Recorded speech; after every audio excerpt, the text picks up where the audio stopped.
We have 4 minutes, so 3 minutes now. Anyone else wants to introduce their startup or incubation center for that matter?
We'll just wait another minute for one of the speakers to join in, and then we'll start.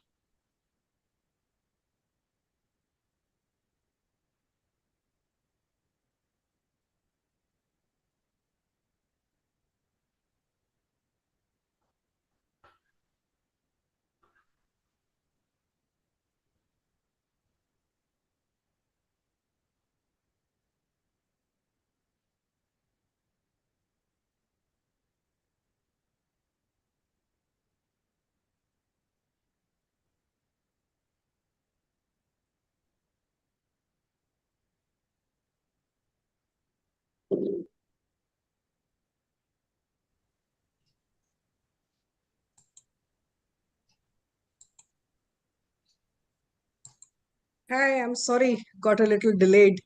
No problem. It was just the link was not opening up. No. I'm really sorry about that. Well, I'm glad that you're here now. I request everyone to turn on their cameras, please. It's nice to look at humans when having a conversation. Thank you. Thank you so much.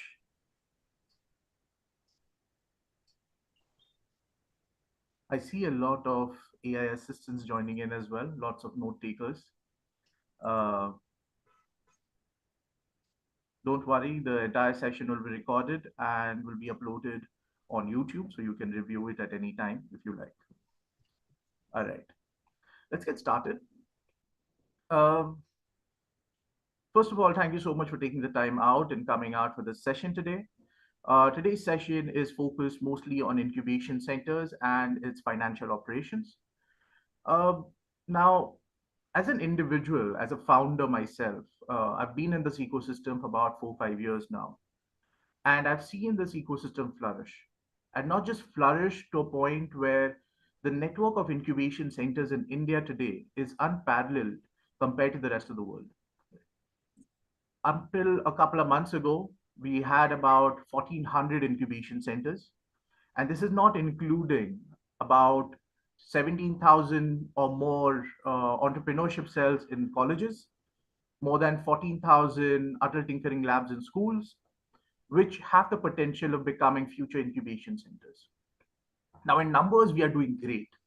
The network is good. Every time a startup founder wants to reach out, requires assistance, incubation centers are there to help and support. However, there is another side to that picture. Most of the incubation centers today are simply not financially sustainable. The grants that were initially released are now getting over. The institutions that have started to support, and especially with the new policies in the education domain, every university is trying to build their own incubation center. Every college is trying to promote one. But the roots of financial sustainability in incubation center or in the general domain of startup facilitation is still something that is a bit hazy. Today, we are going to have a conversation with three seasoned CEOs and the head of Startup MP. And the reason why we are doing that is because these are the individuals that have the experience of not just building an incubation center, a good incubation center that has actually supported hundreds of startups, but at the same time, they were able to do so while becoming financially sustainable themselves. Now, many incubation centers, when I say this line, would be taken aback. They said they are financially sustainable. From a perspective of a founder, financial sustainability needs to be the reliance of its own operations and be independent of the CSR grants that one can raise and the any other additional support that the institution can provide.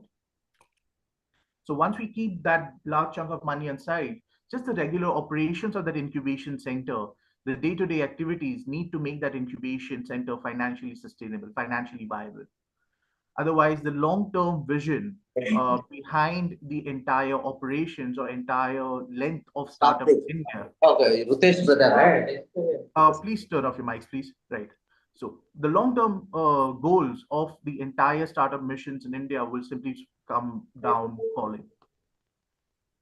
The incubation centers are the. Can we mute this individual? Yeah, I did one project on LLMs Excuse using me. data Hi. chat. Can you please mute yourself? If I talk to it, it will ఇది కూడా language. Yeah. I say, I say, go again. ఈ Zoom లో తలకాయ నొప్పది Okay. Thank you. Thank you so much. All right. So, like I was saying earlier, India's startup ecosystem has the potential of supporting its entire economy. In the next 4 to 5 years, this is always a trouble with Zoom calls. Please mute yourself. Thank you. If the incubation center model is able to sustain itself today and in the long term, we have that potential of becoming a machine of building businesses that will not just employ the next generation, but also put ourselves in a position where we will be able to grow unprecedentedly till now. There are a lot of technologies coming in, and there are a lot of support that is being provided. And this is all thanks to the incubation center networks that we have today. I hope the conversation that we are going to have right now will help the incubation centers identify a financial model that can help them sustain. Now, there is no one uniform model that will help everybody. There is no blanket application of a model. Every organization is unique, and every model needs to be curated according to that organization. The speakers that we have today have identified very different models, something that is out of the unique and has been able to work that thing out. We'll start with introductions, and after that, we will start by having the basic conversations on structuring and building a financially sustainable incubation center. We'll start with Dr. Abha Rishi, who is the executive head of Startup MP. Ma'am, I'd like you to please introduce yourself and give us a bit brief about your experience in the domain. Dr. Abha Rishi is not just the executive head, but also an author in that domain. Thank you, Sahil. I mean, it's a delight being here. I mean, your work has always been exemplary, and it's good for many startups to follow your work also. By the way, for the audience, I'm Dr. Abha Rishi. I'm right now heading the MP State Startup Mission, which is there. It's called MP Startup Center. And before joining this particular assignment, I was heading AIC BIMTech for around 7 years. And in those 7 years, the organization grew from a very fledgling and nascent incubator who didn't have much experience before to being one of the top 10 in the Atal Innovation Mission's AIC list. So you can see how the team took the entire incubator into such heights. Besides that, I mean, academically, I have a lot of stuff out there. So just go into my LinkedIn profile and have a look. But otherwise, I'm one of the few Indians who has got both a Fulbright scholarship from USA and a Chevening scholarship from Oxford University, UK. So I have around 30 years of experience. So I guess that kind of sums up my experience. Like I said, the rest of the things people can read up if they're interested. But let's get to the gist of it, as you were saying.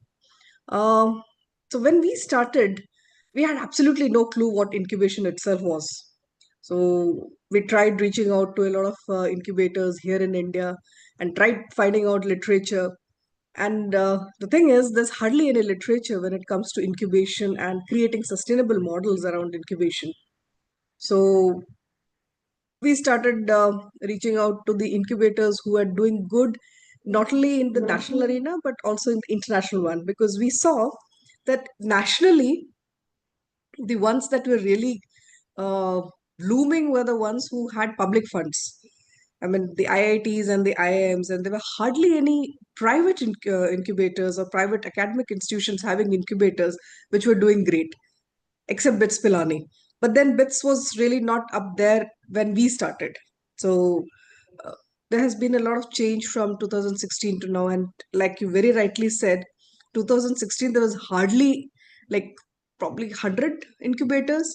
And today we have almost touched 2000. So that's a huge quantum jump that has happened in the numbers. And coming on to, shall I continue, or would you like to take questions, or how does it go? So we'll have introductions of each speaker and two-liners about what they feel about the financial sustainable model and the model that they have implemented. So why don't you tell us Okay. about the model that you have implemented, not just Right. of the tech, but the one that you're promoting right now? Correct. So it's very correct that there's nothing like a one size fits all kind of model. It has to be according to the context and the positioning of the incubator that you are running or you're planning to run. So when we started, like I said, there was hardly any models that we could follow. So we created our own models. So we looked at what are the things that could create revenue for the incubator. So right from like taking equity to creating programs, paid programs, and as we went along, we realized that there is more to these little things. So we want to look at the big bucks. And when we started looking at it internationally, we realized there are a lot of countries who are interested in entering into India. So we created soft landing programs for such countries. So we created something for Canada, and then Korea came up, South Korea came up. They have their K-Start program. And those programs actually helped us become self-sustainable within 3 years. Now that's something which never happens unless you really open up your minds and start thinking creatively, like where are the revenues coming in from? Absolutely, absolutely. Just like a startup, I mean, you have to run your incubator just like a startup. You have to create your own business model. You have to look at your SWOT, understand what are your strengths, work on that, create your USP, and then go ahead, spread the information. Like Sai, in the first year, me and my team, we must have traveled, uh, I think 200 to 250 days in the year, spanning across like 22 states, and must have attended. I mean, I still remember the report that we generated. We had attended something like 400 plus events. So, and made our presence felt. I mean, it was not just attending, we participated in many ways, took sessions, made sure that we talked about AIC BIMTech, and that helped in our pipelines. Because once people understood what we were about, that created the pipeline. And that helped us in getting good startups also from across the country. So you have to like be a little bit aggressive also. You have to make sure that you make your presence felt, think in different ways.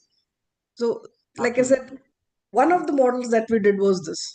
The rest of the things, of course, we took, like I said, we took money when it came to equity. We also did some founders fee and all those things. But the main bulk of it came from these soft landing programs.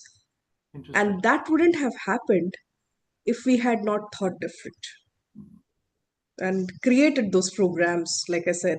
And I'll stop here because I mean, if I start on, like, there are a lot of things which I, and I want my colleagues out also who are here to talk about it. Because, like, certain things have to become your flagship programs. Like, if I talk about IIT Mandi, Dr. Puran was the one who started the Himalayan Startup program. Yeah. And that has now become something which is known across the country among startups. They're doing great, to be honest. They're doing So amazing job similar with things. IT. So we did something for AIC BIMTech also. It's been now like 3 years since I moved on from there. But then they have carried the legacy forward. Like that one program which is done every year, which is called Coach, Discovery. So those kind of things, it makes a difference. So if I may sum up what I've said in the last 5 minutes, one, soft landing programs, international soft landing programs really pays well, and you can get your revenue streams flowing. Events, paid events. Third, you can create a signature event which really helps you in creating more revenues. And then equity. Equity is a long term game, so you have to play both. The model has to be hybrid, short term and long term. To get the money flowing in with the short term, and with the long term, you take equity and other things. So with that also, because we didn't take any money from the startups. Absolutely zilch. I think that's a very interesting perspective, because a general model that an incubation center that I've come across use is they do either a fee revenue model, which is take a membership fee for the program that's being offered, which is a very small fee, to be honest, and it's not self-sustaining at all. And the other one is the equity side, which does not really convert into real cash anytime soon. And it's very high probable that it'll fail, because startups fail, right? We are Absolutely. founders, and we move in this domain with the entire mindset that it is very likely to fail. So we know that for an incubation center, how equity can be key long-term sustainability. Fee models are not something that will sustain you, even in the short term, because bills have to be paid. You have a team of 5 to 7 people in every incubation center. Salaries need to be paid. They need to eat. The families need to eat, right? And the soft landing model that you just said, that is quite an interesting one, because India is one of the biggest market in the world, and that is still available, right? China is the other one, but the doors are closed most of the time. India is the second biggest, but now is the biggest open market for Right. countries to come in and sell their products, and everyone is trying to do that. We have AI companies giving out freebies in India everywhere, just hoping that the population will get hooked onto those models and hooked onto those platforms, right? I want to shift away now to Ravi ji. Ravi ji is the CEO of RTIH, Ratan Tata Innovation Hub, and has worked with numerous incubation centers, both in Tier 1, Tier 2, and Tier 3 cities. And he has that experience over there in how it changes in terms of the models.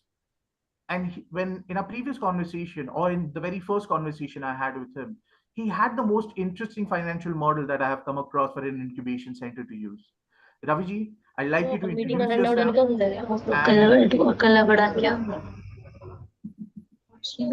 and please mute yourself. Okay, great. All right. Good morning, Dr. Sail. Good to know the great stuff that you've done, Dr. Abba. So something for us to emulate. I'm Ravi Ishwarapu. Thanks for having me here. A very good morning. And a little bit about myself. I come from the corporate world, engineer, then IMB, IASC, then finally landed up at Harvard, thanks to Anand Mahindra ji. We have worked as executive assistant to big people like Chandrakant Birla, and again in Anand Mahindra's office. My last corporate role, I was chief of quality, and I was also on something called a board defined by something called shadow board for the whole of Mahindra's. That was my last corporate role. Moved out, built 2 companies, sold them, then invested into about 14 startups. So totally in line with what Dr. Abba was talking about. Yes, yeah, my exposure to starting incubation center, I'm a late entrant. You can say literally post-COVID, 2022 was first we started operations. I started with a state-run university in Andhra Pradesh called Andhra University. Pretty much, when you talk dealing with academic institutions, things are slow, lethargic, have their own procedures. You need something called proceedings to do anything, which takes probably 2 months, 3 months. Started in April 2022 with this university, and now with Incubators. While I'm with Andhra University, I also run the Center of Excellence for AI and IoT, the NASCOM Mighty Center of Excellence in Vizag. I also run the Ratan Tata Innovation Hub for the North Andhra, which is now about 6 districts, which I have to handle. But I'm on the advisory, like if you're talking in MP, AIH, I'm on the advisory for along with Dr. Anupama and for Dr. Abba. So that I'm there in MP. So I'm in IIT Dhanbad. I'm in Geetham University, SRM, WIT-AP, few of the universities and a few IITs and IIMs. I'm on the board and trying to run those stuff. Largely, I'm called in for exact topic what we're talking about and how to achieve financial sustainability. Now I've got my second incubator to achieve that. Okay, what I've done, I think, yes, totally agree that one size doesn't fit all. So I went with a model initially because I did not have any funds. And in a state-run university, hardly they gave you anything. They don't have any money, in fact. So my approach was creating a cluster of incubators around in the university. One. Two is, and to become financially sustainable, I had to run it like, so I couldn't go for the equity model. I wanted money now because I had to sustain. So initially, my first this thing was I was the only guy on the team and everybody else was a volunteer, which is students. I ran the whole incubator with army of students who finished their classes, came in and ran the stuff for me. Whether you talk of sourcing startups, whether you're saying running programs, doing the agreements, raising invoices, collecting invoices, everything students used to do it. So I was the only employee that was there. And anywhere and everywhere that I used to apply for, whether it's AIM, whether it's any of the funds, DST and every there, I used to get kicked out. Not even getting through even the first stage. So that's the initial this thing. But I became financially, because probably being pushed to the wall, that when you fight back. So I probably became cash positive in the month 3. In the month 3. So I started because I started on a back foot because I had to borrow about 1 crore of rupees from the university. Thanks to the management that they believed in me, because probably a little bit of good. I was a alumni and then they gave me some money. And in fact, I spent 56 lakhs from my own pocket to do the first 10,000 SFT and made it financially sustainable. And then the next money of 1 crore came in.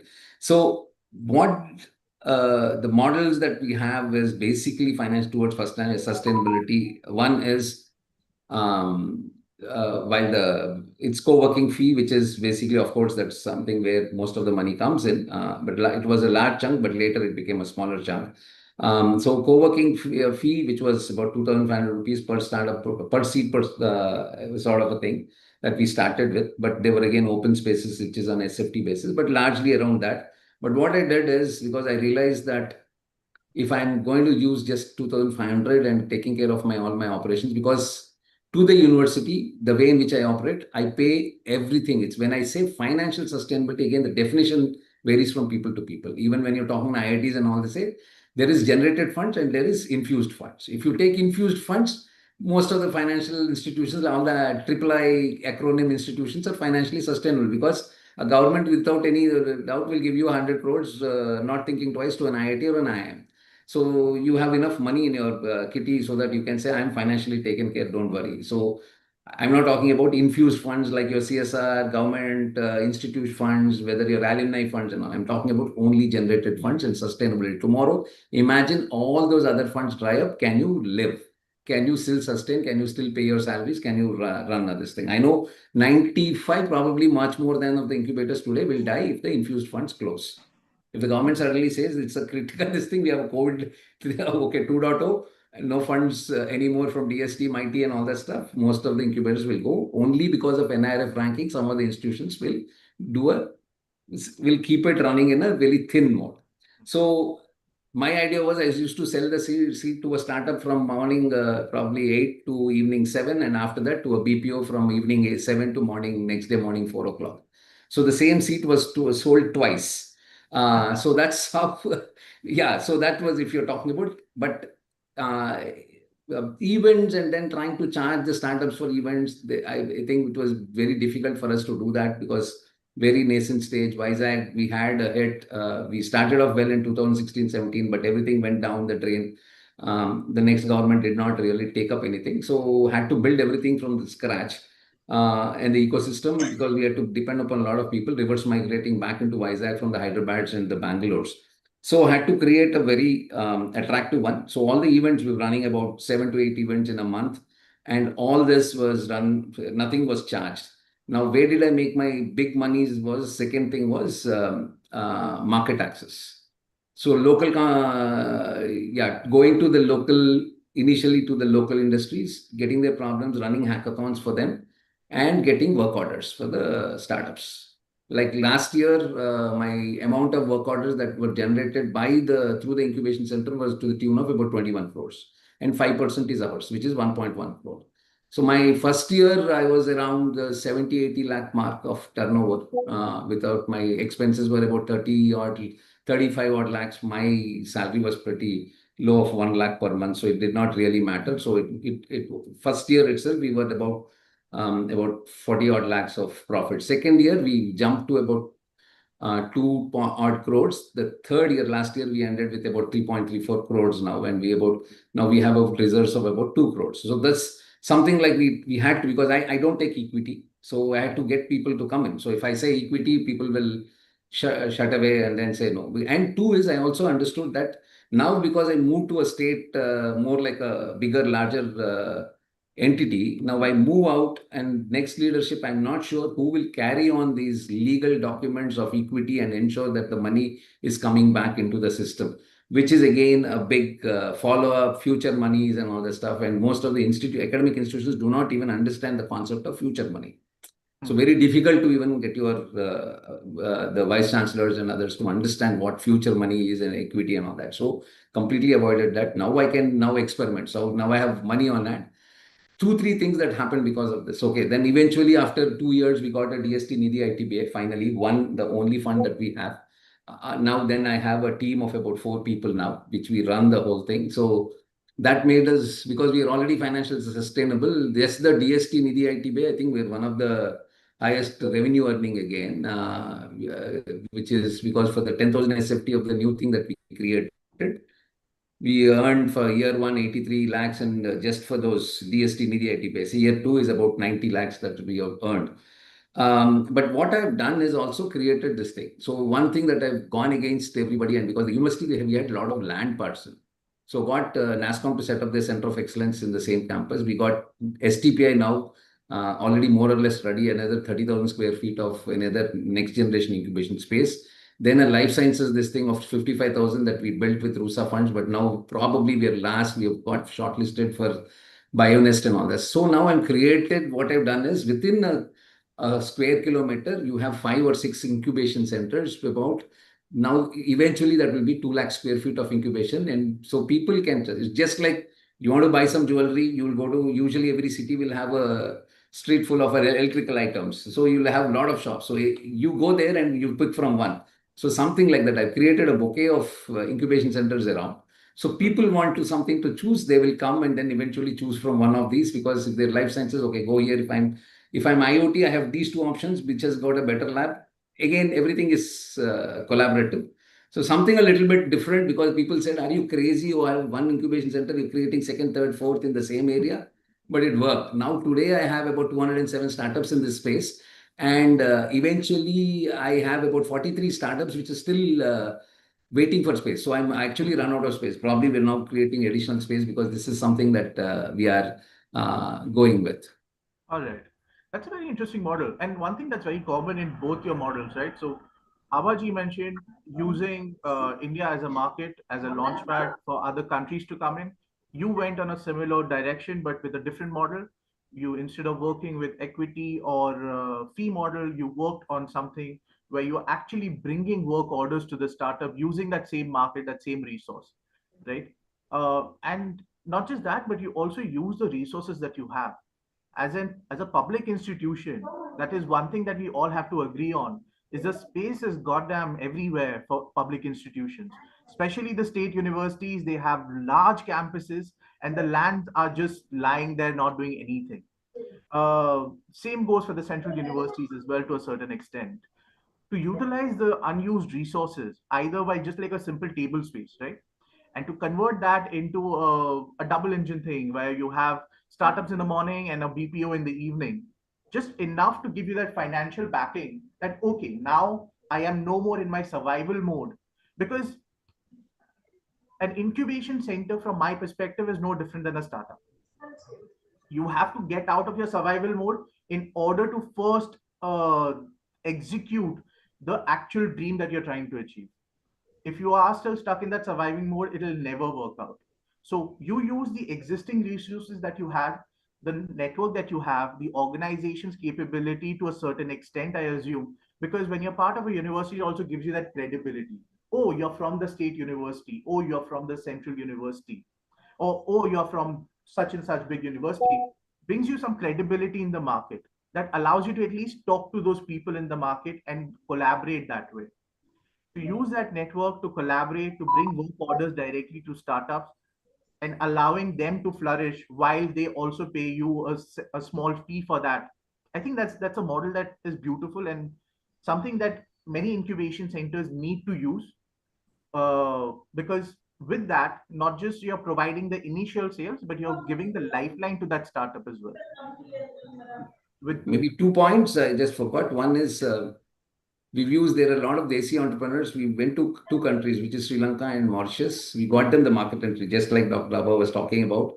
But what happened is the reverse happened also for us. 7 startups now work into African markets through Mauritius startups, and we make money out of that also. So again, for finding all the business through that, so we became more like I don't know. We become traders also. We started saying, okay, you go, we will link you both. You have an access to the market to this African countries, and this is how you supply.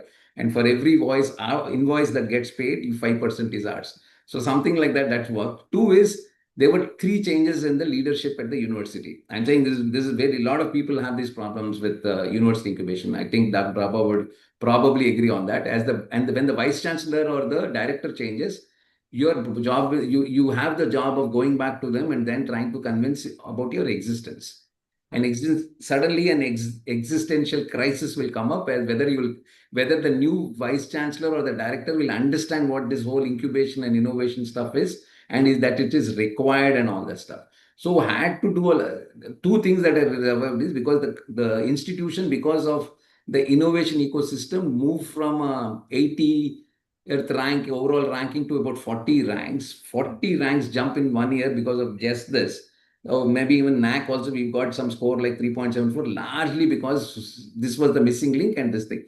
So that was one marketing aspect of it, saying that if you don't, again, you will slip down the ranks. 2 is because of financial sustainability, it was difficult. Some of them wanted to kick me out, thinking that I've become very powerful. Because I became like a Kabza king. Wherever I see some department without some space, I convert it into incubation center and fill it up with startups. So they're saying he's in economics department, he's in management studies, he's in chemistry department, everywhere, all over the place. We hear the same name, Ravi Ishwarbu. This guy is becoming very powerful. Let us cut his tail. So it could not happen because so this is I'm being very open here. So there is no mincing words because academicians don't understand what innovation incubation is. It's extremely difficult. Their existential crisis for them, because you're threatening them because as you become big, and of course academicians come with huge egos, which is something that is detrimental for the growth of any incubation ecosystem. So I have so many of those fights till now. Even they say, if I say I'm a Section 8 company, I'm separate, I have to run it the way it is. You cannot run it and all this. You cannot try and, because one example, procurement, whatever I do, within 2 days, I clear the bills, only with 3 signatures. University requires 9 signatures and it takes at least 3 months. And I said, I'm not going through a process. I have my own process and we are a separate Section 8 company with the directors. I only report to the directors. Of course, VC is also in the director board, but I'm not reporting to any of the deans, principals and all this stuff. I don't care, which is a big problem. It's not so easy. So just wanted to put that forth. It's not easy for an academic incubator to survive so easily. You have to be sometimes a little bit crooked also, but financial sustainability saves you at the end of the day. Good. So this is what happens when you turn an entrepreneur into an incubation center CEO. You convert every resource that you have, you abuse everything that you have in order to sustain and grow. As simple as that. The grit that comes from being a founder or an entrepreneur in general in life, or a person who can build companies, definitely comes and helps out when you're building and supporting an ecosystem where companies need to flourish. When I look at him, I need to feel motivated that, oh, if this guy can do it with an incubation center, bloody, I can at least do something with my startup, right? Great. Now let's move on to our next speaker. We'll move on to Nidhi ji. She is the CEO of AIC-JKLU. Nidhi ji has used a slightly different model, right? Now, we've heard 3 models so far. First was to use your own region or your own country as a soft launch pad for either the international market or international startups and companies. Second is to use your existing network or the same market, but to help your startups directly. and to help them grow and yourself grow along with the same hand in hand support. Third is to utilize your existing resource, your existing infrastructure, and convert that into a bit of a money making machine, so that that initial days of surviving, or that that the threat of survivability to paying off salaries, to taking care of immediate expenses goes away, right? Now Nidhi work with a very different model. Nidhi, I'll let you talk more on that rather than I speak on it. Thank you, Sahil, and very good morning, everyone. Thank you for having me. I'll just give a quick introduction of who I am and how I am here at an incubation center. So it's almost 6 years with AIC-JKLU. JKLU is an university, corporately CSR funded university of JK organization. You might have heard JK Paper, JK Cement, JK Tire, the conglomerate which holds its root in India for almost 157 years now. I was before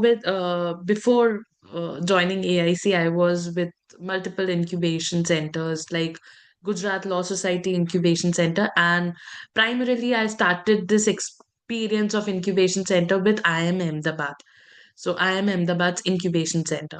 And before that, I was founder myself from Rajasthan, and few founders as a woman founder who were doing their stuff in the Rajasthan when startup policy was not formed that time. So that is the entire, crisp explanation how I ended up being in the incubation center. When we joined, so this incubation, when the incubation center basically started, we were also trying to figure out our strengths, and we were building on something. We were failing on some concepts and ideas, but at a very initial stage, we realized that we have to understand our strengths and the sector which we can deal in. So we now understand that we are sector focused with energy, elder care, and sustainability. Care, sector is very unique for a lot of incubators. Not a lot of incubators work in that, and what we do differently is co-create innovation program, because we are backed with corporate, so we knew that this is something which will help us support startups, at the same time help us gain self sustainability. So what we did was to identify some corporates, help them understand how incubation center can bring in a lot of value to them, solve problem through startups, so that they have an optimized cost solution for their problem statements. At the same time, they get an exposure to new age era, because at the end they are also turning old, and they have uh, to be in the environment, they have to keep up with the trends. So that is how we introduced our first corporate innovation program, which was JK Papers. And then we did multiple corporate innovation program with our in-house industry. And now we are doing it from for other industries as well. As Raviji rightly mentioned, we also did some hackathons to for the startups, the soon to be unicorns, to establish their centers in Jaipur. So we are parked in Jaipur, and Jaipur is turning to be the hub of startups slowly. So we are an emerging space where startups are found. So that is where we realized that we can build our self sustainability. We were self sustainable of for almost 3 years in age. And initially, we were doing program fees from the corporates. So we get paid well from corporates. They don't have constraints in terms of funds. Um, we then introduced slowly, we penetrated into the corporates more, and then said, okay, let's acquire this company, or let's buy products from the company, from the startups. And at the end, we also convince them to be invested in the companies, so that we get revenue fees, the success finders fees, revenue fees, and equities.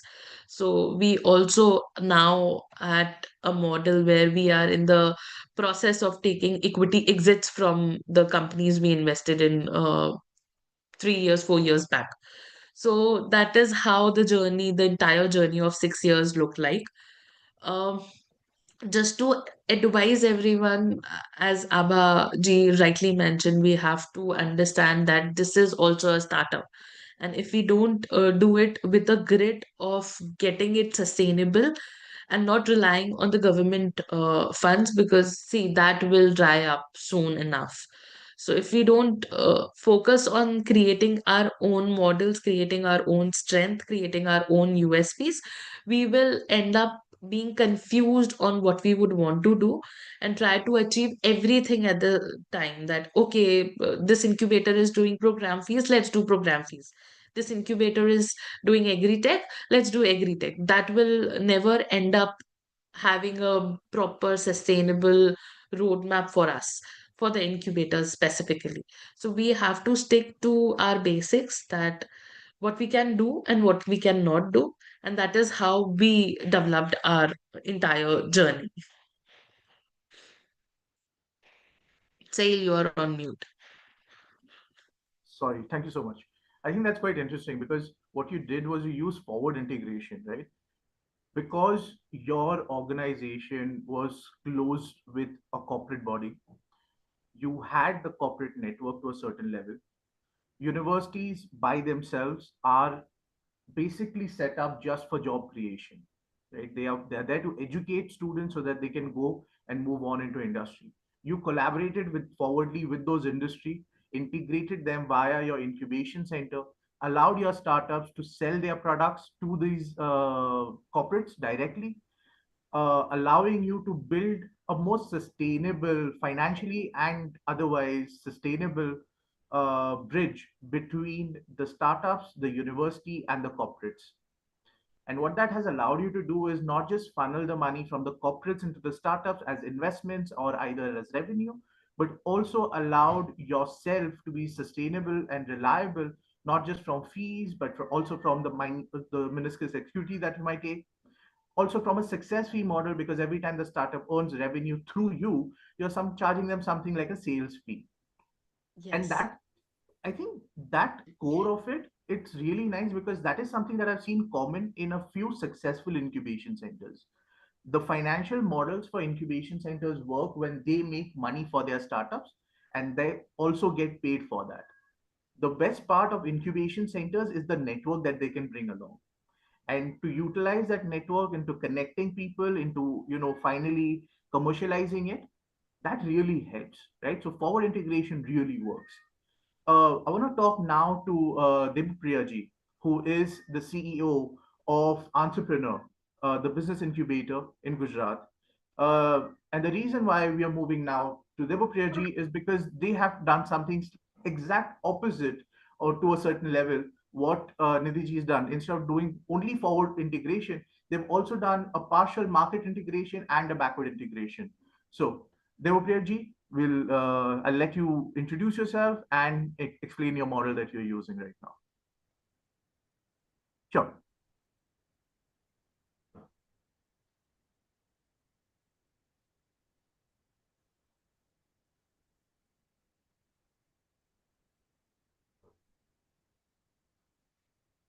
I think yes, you're on mute.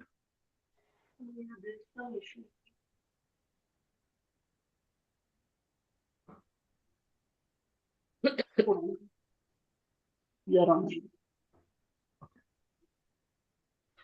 Hi guys, I'll be going from years 4. I'm now audible to all of you. Yeah, you are.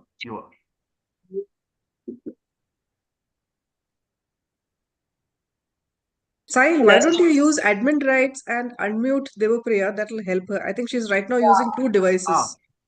I have actually done that. I don't know. I think there's a bug with the. Okay, we are able to hear you. It says mute, but we are able to hear you. Okay.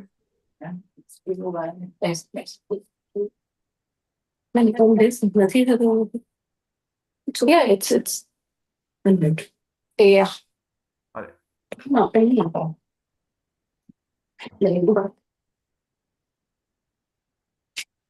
All right. There's always a technical glitch when there's things. No worries. So yeah, is it fine now? Yes. Yeah. Yes. Okay. So glad meeting all of you guys, though virtually, but I'm sure that Soil will soon plan something for us in a hybrid mode as we were discussing earlier. So a very good morning to all of you. Thank you for having this discussion.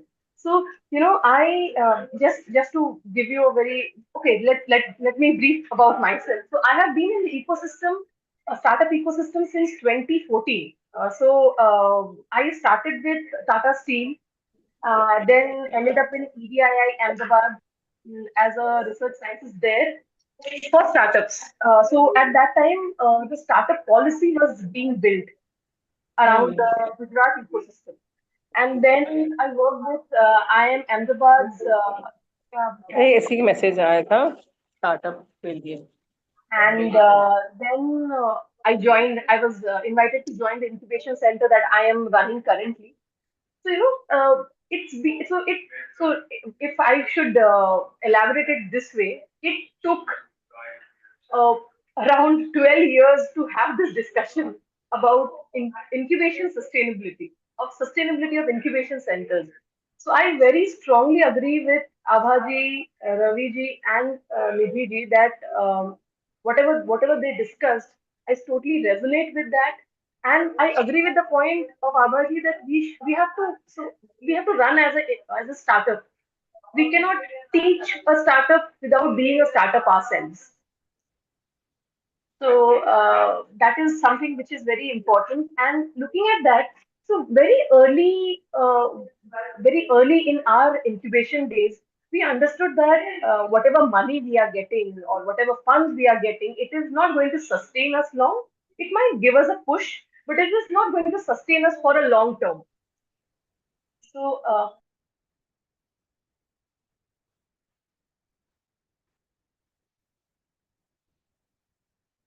Yeah. So we understood that this is not going to sustain us for a long haul. So what we did was, since we are a university-backed incubation center, but again we have our own Section 8 company, but we are associated with a university that is LJ University, right? But and the strength. So at the very first initial days of our incubation center, so we started in 2011, and I joined pretty later in this incubation center. But even during those days, so I firstly what I understood was that what are the things that we don't need in the incubation center to glorify the incubation parameter. Let's say the asset heavy model, like the elaborate co-working spaces. So right now, I just need a space where me and if I have another person with me in the incubation center, we can sit and work together. So real estate, very lean real estate, lean operating models, wherein we are using tools that are available at free, or if not, it can be managed with the human resources that we have, or at a level where we do a startup engagement programs wherein we are just engaging with them based on whatever network we have. Let's say I have network of agriculture, healthcare. So I am only engaging with healthcare and agriculture so that I can give them. So whatever we call today as success fee, I am calling that as a success fee on engaging and business and on creating business. So let's so we started being a silent co-founder to the startups. Mm-hmm. So initially, let's till last 1 year, we were not engaging in equity models. Okay, and the reason is that the public trust or the university trust that was supporting us was a public trust, and that was very thoroughly and keenly towards the fact that no, we are not going to take any equity, we are going to help. But at the end of the day, as Raviji mentioned, that we have to create a segment where we know that we are operating on our own, and at the end of the day, I have to answer that what did I earn for the incubation center. So when that comes in, so that's when we created certain aspects, like we knew that students are our strengths. So what we did was that we created a flagship program, and we focused on student schemes like Mugen IEDC, Nidhi Prayas, and SSIT. So I don't know.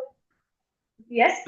The smaller, more student-oriented Yes, schemes. yes, yes. Which were so the reason of these schemes were smaller schemes, and it the operational portion of these schemes were faster, even Hmm. at the government end. Hmm. Even at the government end, these are faster.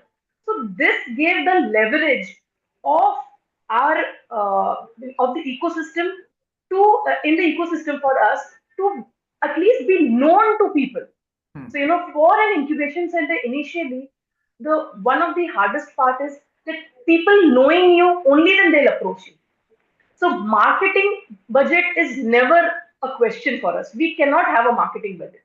We Hmm. cannot market. You cannot market yourself. You cannot Hmm. say that, and even if you market yourself, the people who are out there, they'll only come and ask you, "Do you have funds? Can I get funded?" Nothing else, right? So if you want to go out there as a enabler, then we have to understand that right now it's the time that we don't go as an enabler, rather we go as a market maker. Hmm. So incubation centers are more of a market maker right now than enablers.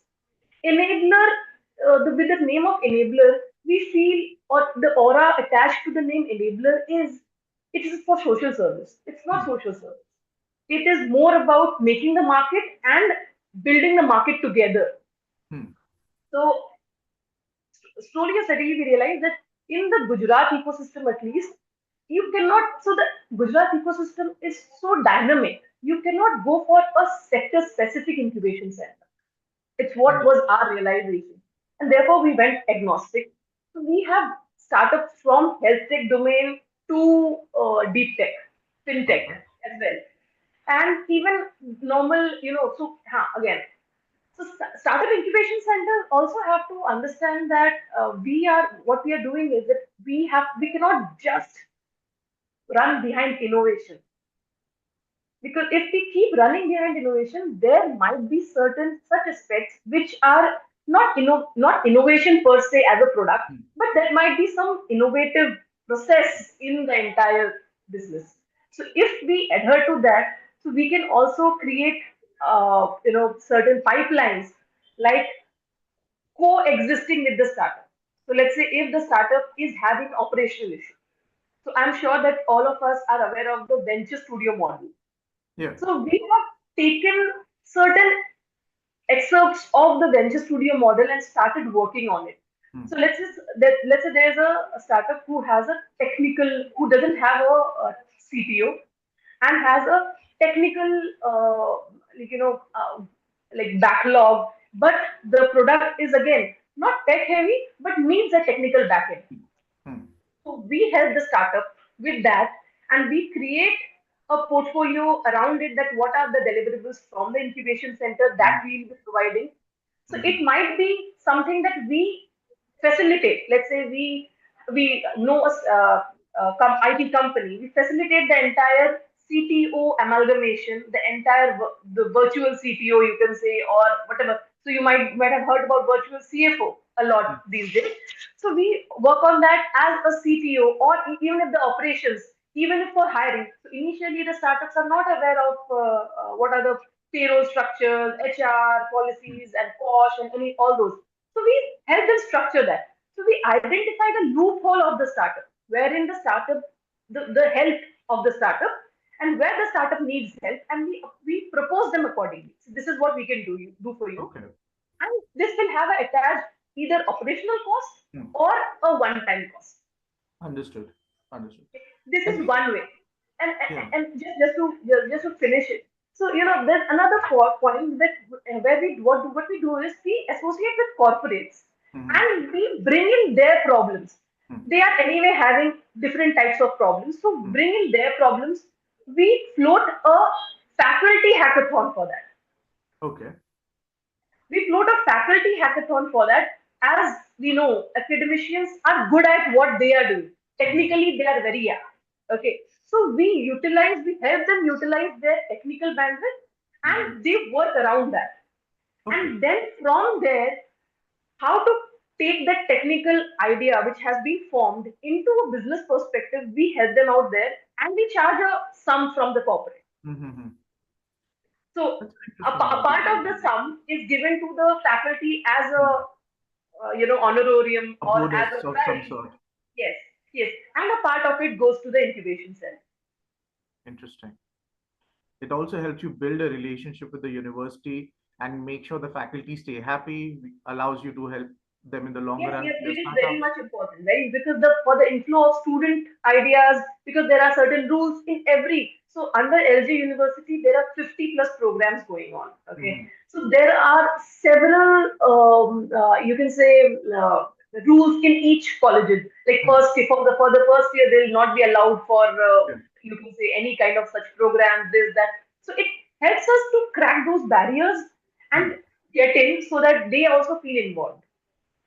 I think that's a very interesting conversation to have as well because you've not integrated as per just the corporate side of things, but you've integrated the university side into your incubation center or some sort of backward integration where you've allowed faculty members to take part into it. You've also backward integrated into the smaller colleges and other institutions that your organization supports at large and materialize that into a funnel that allows startups to come to you, innovators to come to you.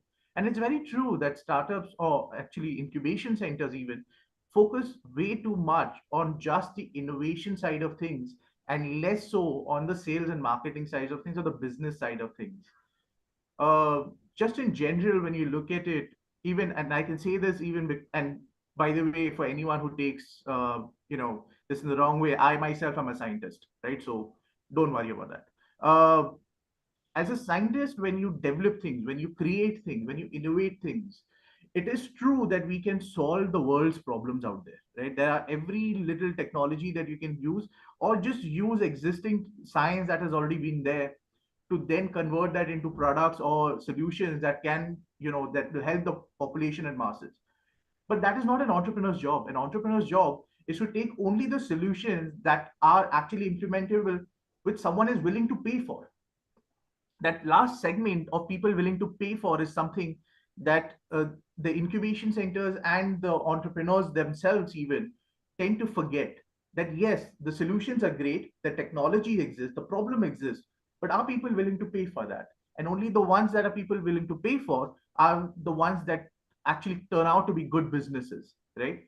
Once incubation centers are able to realize that their role in this entire ecosystem in terms of the facilitation has to go beyond just the basics of handholding and can actually go towards creating market access, not just creating an access but connecting them, but also taking an active role in it by becoming a sales and marketing. I think that's where the ecosystem will truly flourish, right? So I totally agree with this point because the day or the duration Hmm. during which we realized like I personally realized at one like around 3 years ago there Hmm. was a conference, the Vibrant Gujarat Startup Summit. I attended the summit and I realized that most of them are not startups. Okay, but they are businesses, right? So Yeah. I had a thought, I had a tussle in my mind that startups or businesses. Okay, then I realized that it is a coexistence. It Hmm. cannot exist without each other. You cannot Absolutely. have a business ecosystem without startups or without businesses. That's true. I realized something that the sooner incubation centers start having a portfolio mindset, Hmm. we will be growing with the startups. If we think that we are helping hands to startups, that's where we are starting to have the social service mindset, which is not wrong, okay, which is not wrong. But if we are thinking that we have to survive and I have someone to answer to, that how much did you earn? Why is the why are the bills going so high? Then if I am discussing or if I have to think of, then I have to think of a portfolio mindset that what is the sales that I can. So before onboarding a startup on our on our incubation program or in our incubation, so there was a time when we used to, when all the incubation centers used to do a screening and second screening and then take a onboarding fee or whatever and discuss about equity and then onboard them, right? But now, before even going for screening, I take the entire technical and business DD, like Hmm. the due diligence of the startup, and I give them whatever we have been doing with startups and whatever we can do for startups. कि भाई देखो ये हम कर सकते हैं, ये हमने किया है, और आपके लिए हम ये कर सकते हैं अगर आप आते हो तो, if you are there with us.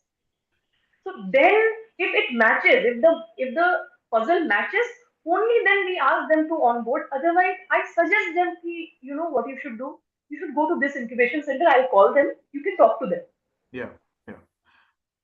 I think that's great. I have a question for all the speakers, all the panels that we have. We are towards the end of the session today. And I have a question for all of them, and I require everyone to just spend not more than a minute or two answering the question, right? In all the conversations we've had so far, all the four members that we've heard today, one thing that is very common is that market access definitely helps. But not just that, but also utilizing your own USP, your organization's USP. I'll tell you from a founder perspective where I come from. Today, when I look at the incubation center ecosystem, I'm looking at 1,400, or like Abaji said, now we're probably even crossed 2,000 incubation centers. And by next year, I'm thinking another 1,000 will be added to that, right? I need to understand what makes that incubation center different than the other one. What is the USP of that incubation center now? Now the role has reversed. Until 3 years ago, I was answering the question, what's the USP of your startup? Now the startup also has to ask, what's the USP of the incubation center I'm associated with? How does an incubation center, because it takes a while. Yes, you have an organization, there is an organizational history that you can definitely utilize, but there is also an operational optimization that takes a couple of years to realize and utilize, as to identify the core of your own incubation center and the USP and the position you want to keep in. How does an incubation center identify its USP, create a business model around it, and then create a structural path forward? And I want to take this in a more technical manner. Assuming a new incubation center, a staff of about 5 to 7 individuals, having a salary expenditure of about 3 to 4 lakh rupees per month, plus another additional expenditure in terms of operational costs, travel, and everything else, going up to about 5 lakh, 5.5 lakh rupees. I need to cover up that 5.5 lakh rupees now, right? So one at a time, we'll start with Abaji, and then we'll end with Devopriyaji. How does an incubation center identify its USP, optimize it into a financial model, and then self-sustain it to cover that initial 5.5 lakh rupees that I have to pay? Okay, right. So I was just typing here a few things that I had written in my book. I thought I'll sum it up. But since you asked this question, my answer is that every incubator is different. So first, that what they need to do is that they have to work on their SWOT. I mean, it's a management tool which everybody knows about. You have to identify your strengths, because your USP and your UVP will basically come from your strengths, Yeah. right? Whatever you design has to revolve around your strengths. I mean, you cannot have, say, a business management incubator, school having an incubator talking about technical things. Yeah. You have to talk about like business models, or you can also talk about your networks. I mean, a business school usually has big networks, not only in the country but also abroad. So first of all, identify your strengths, work on your SWOT. Also identify your weaknesses, because that's also very important to understand what you can do and what you cannot do.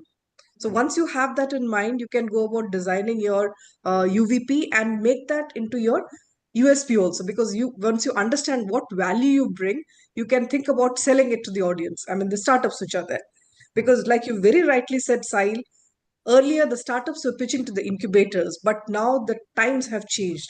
It's the reverse pitching which has to be done, that the incubators have to make the startups understand what value they will get if they come to this particular incubator. So having done that, the second step that you need to do is envision what you want your incubator to do. Create that very clear, compelling vision statement out there, because that will give you the direction and the roadmap for the incubator to go ahead. And after having done these two steps, the third is like, now how will you create the revenue streams around these things? So and like I said in the very beginning, you cannot just have one revenue stream. an incubator has to have different revenue streams coming in. So pick what works best for you. And because I said I have to leave by 11:15, I have a meeting coming up. So I thought, let me sum Yes. up those 12 methods that I have talked about in my book. So, and this book also came out of the fact that there's hardly anything out there which teaches incubators how to run an incubator. And this has been created with all the mistakes that I have made. I mean, I've written it very clearly that we did pretty stupid things, but then we learned from it and we moved ahead. Yeah. So, what I want is that with this book, if it can help the incubator CEOs to shorten that learning curve which is there, the trajectory which is there, I'll be more than happy to help. Well, So, like I said, these three things, very simply put, understand your strengths, understand your weaknesses, create your vision statement, which gives you the direction, and then understand the different business models which are existing. See if you can work on those, otherwise, tweak those. And you can always create your own business model based on your strengths. Absolutely. So, Absolutely. I think that kind of sums up what I wanted to say. You said 1 minute, I probably have taken 2 minutes. Right? Thank you so much. No problem. And thank you so with, much, with your Amarji, for coming. thank you. With your permission and my colleagues who are here, I'll now move out. But I'm looking forward to looking at the tape which you'll be sending across, Sahil. Yes, yes. Right? Thank you, Ravi. Bye. Ravi Garu, it's been a pleasure meeting up with you again. And Nidhi and everybody out here. Hopefully, see you at ISBA. Probably you're there if you're there. I'm missing out on ISBA this time because traveling to Guwahati, it's just not fitting into the It's whole not thing. easy. But I've talked to Prasad, and we might be doing something here in MP soon. So that's what. Looking forward Count to me it. in if there's And anything looking that you forward need. to the link of your book, which we can Sure. refer to. I would love to, read something out. Sure, absolutely. Happy to do that. Yes. Thank you so Wonderful, much. Dr. Bye-bye. Abha. All Bye. the best with your launch of the book. Thank you. Thank you. Bye. Raviji, same question. Yes, okay. I would say yes, just like in addition to what Dr. Abha was talking about, I think create your own pitch deck. If you're like a new startup, create your own pitch deck. Your lean canvas, your SWOT is one part of it. Who are the competitors, what they're doing. When I started, I had 6 incubators around me. So what is it that they have and what is it that you are different from? And 2 is, don't go with the standard set of things. Be radically different. Because initially, when I started, I led I think we had that discussion also, which is basically, I led this IT services companies come in. In fact, Narayan Murthy ji asked me, what is your mode? What is your selection criteria? I said, I don't have a selection criteria. This is a play. This is a play area. This is like a maker's lab. Let people come in. You have a DPIT registration, just straight fit. Come in. Somebody, Startup India said you're a startup. Come in and play. Though I'm nobody to judge whether you'll be successful or not.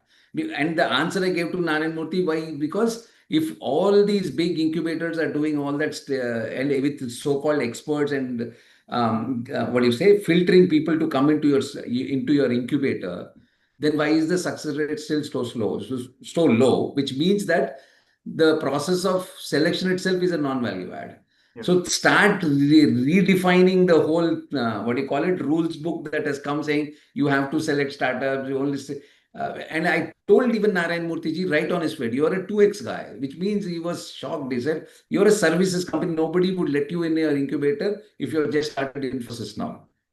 But you created, there's a lot of cash in that, and then you created a product called Finacle. But the day you started, and all startups even sort of pivot. So think different. Don't go by the same model. Like I said, where do I get money? I said, evenings, there's empty space, I will give it to BPOs. Weekends, I'll do this. I give off all the empty space to do events and I make money out of that. I do crazy stuff. So be crazy, be a little bit off the regular path that everybody has gone through. You will find solutions that has created my USP, saying that, okay, this guy will do something or other. Some people come in and they say, I need this, and I need that.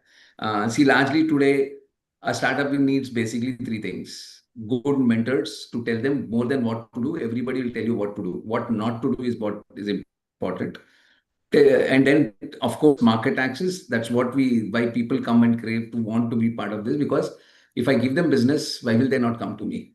The third thing is, of course, the funding and the part of it, which I do not have personally a lot of funds, but I have a lot of friends who are there also on these calls, where I go to all these. It's again the network and connect, where I say, okay, I have so many people, and you can go apply. Like, for example, yesterday, a 1 crore fund from Jim's Dr. Rahul, where he's part of, which is the only, what do you call it, or the first UP's only hospital incubator for a medtech company. Got them 1 crore of rupees because I knew him through the network, and that got. It doesn't mean that I have to have all the money myself.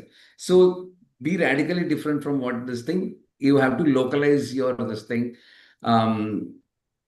There are incubators where they say, I'm going to do it, and like, for example, only again in Vizag. I have, I don't want to name, but largely IITs, IIMs, and all that stuff, right? The whole incubation, what do you call it? The space is empty because 95% of their incubators are right across the India, and they're incubated in multiple spaces. Yeah. It's just because you funded them, you can call them your incubator. Yeah. But I have, because I need money, and mine is co-working space money and then market access money.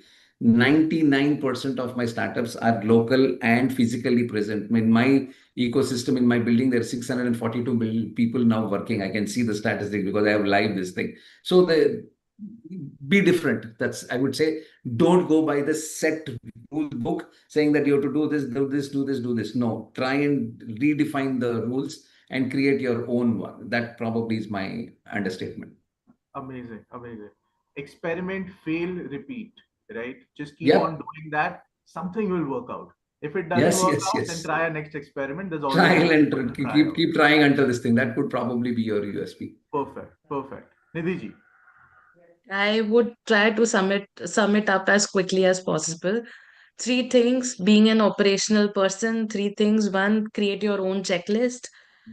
Don't compete, actually co-create with your fellow incubators so that you can develop larger strength, support larger era of startups, and create deeper impact. And third, as we say to all other startups, understand your customers and empathize with them so that you create some value add product. So that is what we did in our initial journey. And if you create your own checklist, that's where you are able to identify and create a mark that, okay, this will be our roadmap for, let's say, a quarter, 6 months, and 1 year. So that you know if you are going off the track or you are on the track. Perfect, perfect. Yeah, So, just whatever you decide, doesn't matter what experiment you choose, create an operational path and stick to it till that experiment is concluded. Create your checklist, create your streamlined operations, execute it the right way, and if it doesn't work out, just pivot and try something else, right? But I think this basic infrastructure in terms of checklist and all the other processes remains the same for every iteration you do. Absolutely, absolutely, right? Just stick to it and you'll be fine. Right. Great. Consistency.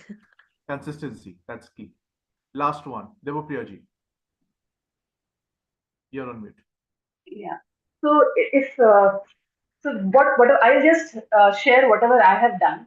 So firstly, minusing all that, also understanding whatever the things that I can minus in my checklist or whatever I can minus in my cash list, expense list. Let's say the space. So if I am a new incubation center and I am here to just not prove the ecosystem, but even the people whom I'm associated with, may be a private or academic incubation center. Even if you're an academic incubation center which is new, you have to prove your academic setup that yes, you can sustain or you are doing well. So during that phase when you're establishing yourself, do not go into flashy and fancy stuff. Don't have to have a fancy office. Can have a basic space where you and your human resource can sit. Again, cutting down on human resource. Let's see that if you can work with freelancers or work with students for that matter, because you are an academic incubation center, you have the bandwidth of students and you can do that. Most of my events I have initially done with students and it has gone fantabulously. And those students have later become very good human resource for other startups. So that's like a circular space where you can work in. So firstly, cut down anything and everything that you don't need. So Understood. go to the detail of that level where किस conference में AC चाहिए वहां पे रखो, दूसरी जगह पे AC नहीं चाहिए मत रखो. So you have to go to that detail. You have to Understood. run it like your own company. मैंने एक company start की, how do I start? That's it. So the moment we think that this is not my company, I am an employee here, you are done. Absolutely. So that is one thing. Secondly, rather than helping the startup or rather than creating a space where we help or we help startups or we promote startups, why don't we work with the mindset that what if we co-grow? So if you are growing, if you are earning money as a startup, I should also earn money as an incubation center. Yeah. So how can we create that situation? So see to it that you create a win-win situation. And when we give the space that we give you networking here, we give you network here. When we talk to the startups while saying that we give you network, let's not talk about open network. Let's talk about structured network. You are a health tech company. You are a health tech startup. Okay, so I have A, B, C, D, E, F, G, H people who are in this field and they can add value to you. And I'm very sure that the value would be 200%. Understood. Understood. Not the knock and go. कि हुआ तो हुआ नहीं तो नहीं. Not that kind of attitude for the startups, because if you are serious about their business, they will be very open to have a win-win. Yeah, that's true. That's absolutely true. To summarize the entire conversation and the insight that we've received, identify the USP of your organization, the core of it, the back end, the background, everything. Identify what makes you stand out as an organization. Then experiment the hell out of it. Right, left, and center. Try everything that works. Identify everything that does not work. Everything that works, optimize it even further. Every experiment that you do, create an operational checklist. Make sure the operations are followed through. The experiment is gone through from the start till the end. Every checklist is met. Be as frugal as you can, because saving money will allow you a longer run rate. Not just that, but it also build trust with the organizations that you work with. Create deals with your startups and counterparts so that your organization grows with them, right? These are business deals.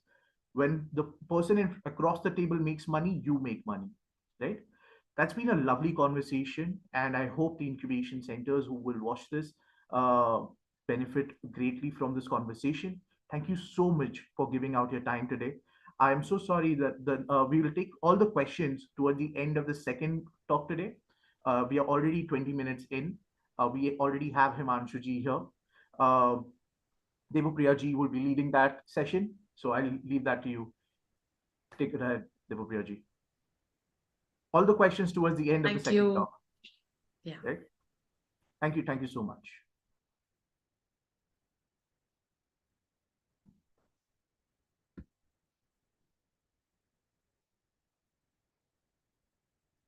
We have Himanshu ji today. Just check that.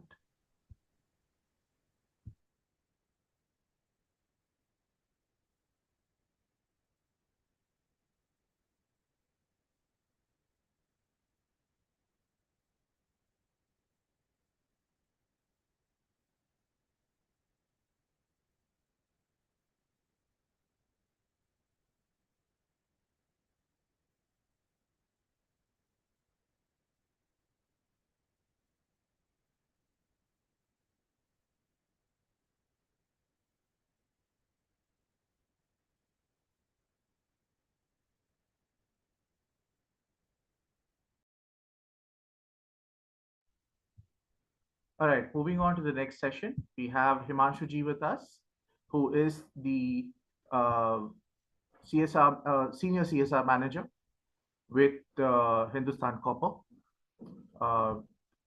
Just pin him to the gallery. I just saw him earlier. Just give me a second.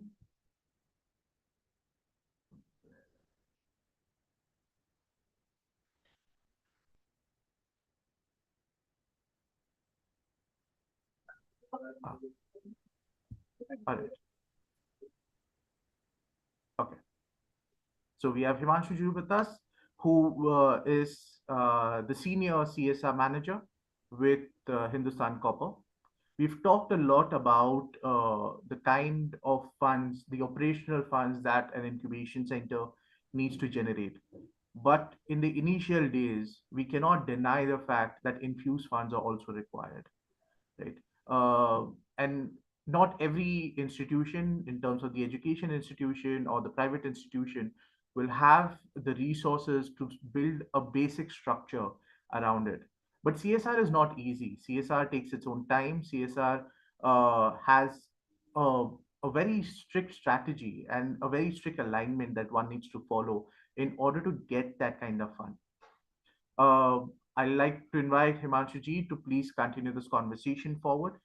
Himanshu ji, why don't you start with introducing yourself, and then I'll leave the conversation to you.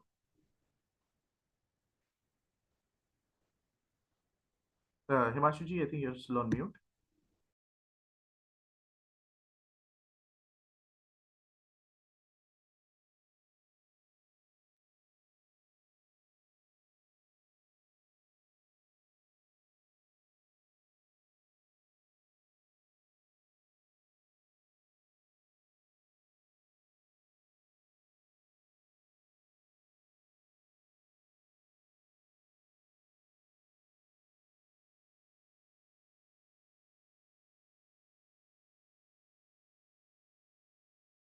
Yeah, yeah. Sorry about that. Yes, we can see you, Himanshu ji. Please.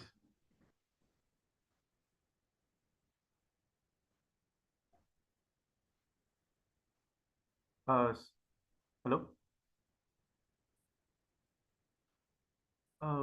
We are not able to hear you, sir.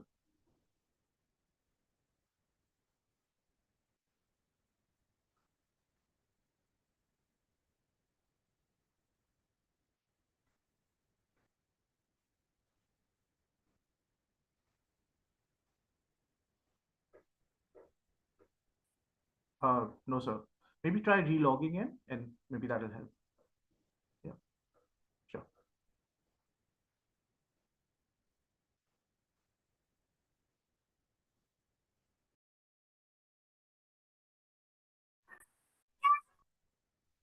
Meanwhile, does anyone have any questions for the incubation side while Himanshu ji is figuring out the mic situation?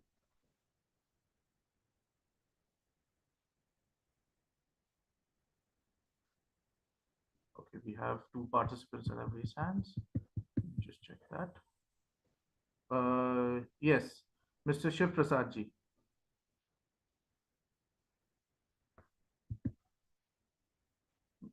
Mr. Shiv Prasad ji, you have a question?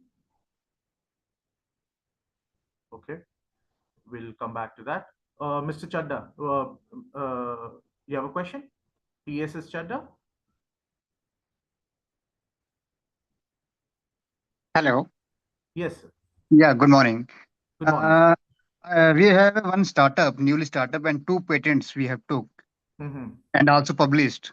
So I have a question that we are interested in getting a standalone alternator without prime mover to the operated by the air of the foreign corporates. If anyone is help to make a prototype of that product of the alternator, then get in touch with us.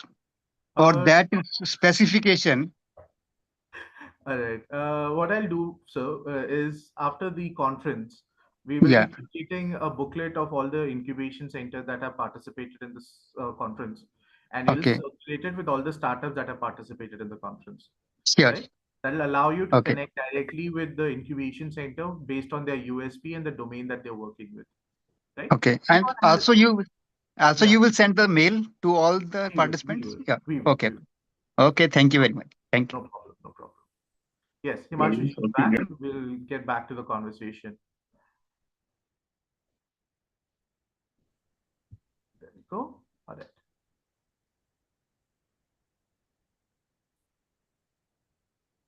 There's still an issue with the mic, sir. Still not able to hear you. I can do one thing. I'll send you the link on WhatsApp, and you can try it with your phone, perhaps.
Saeed,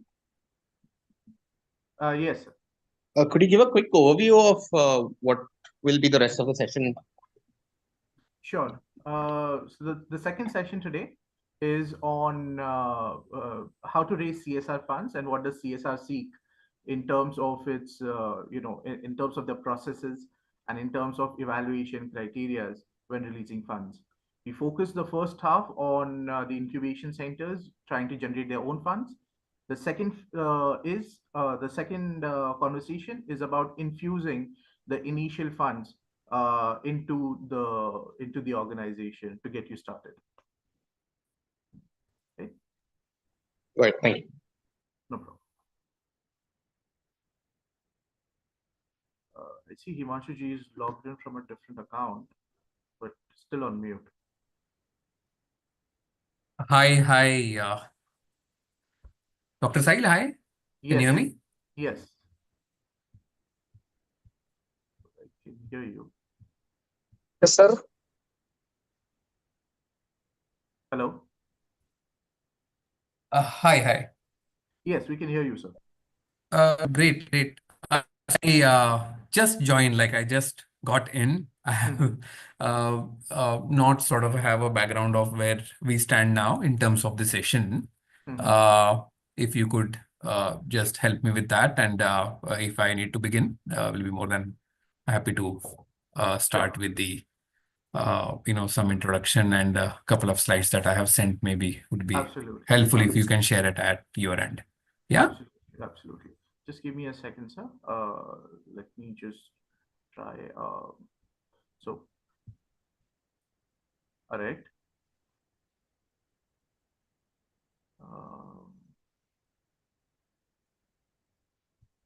Okay. All right. Yeah. Okay. So we have Himanshu ji here. We'll start with. So what we would do is we'll create. Yeah. Okay. So we have Himanshu ji and we have Niranjan ji.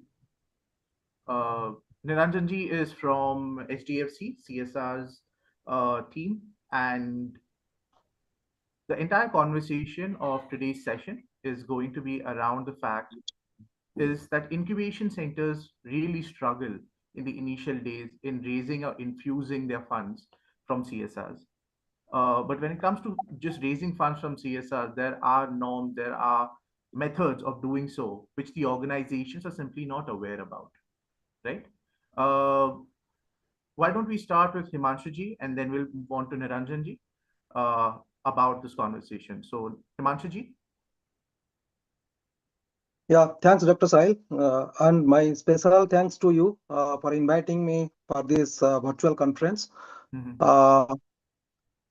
The thing is that that at present India is experiencing a growing startup ecosystem, and as per one ranking, it is the third largest startup ecosystem in the world, and that startups need incubation centers to grow and to thrive.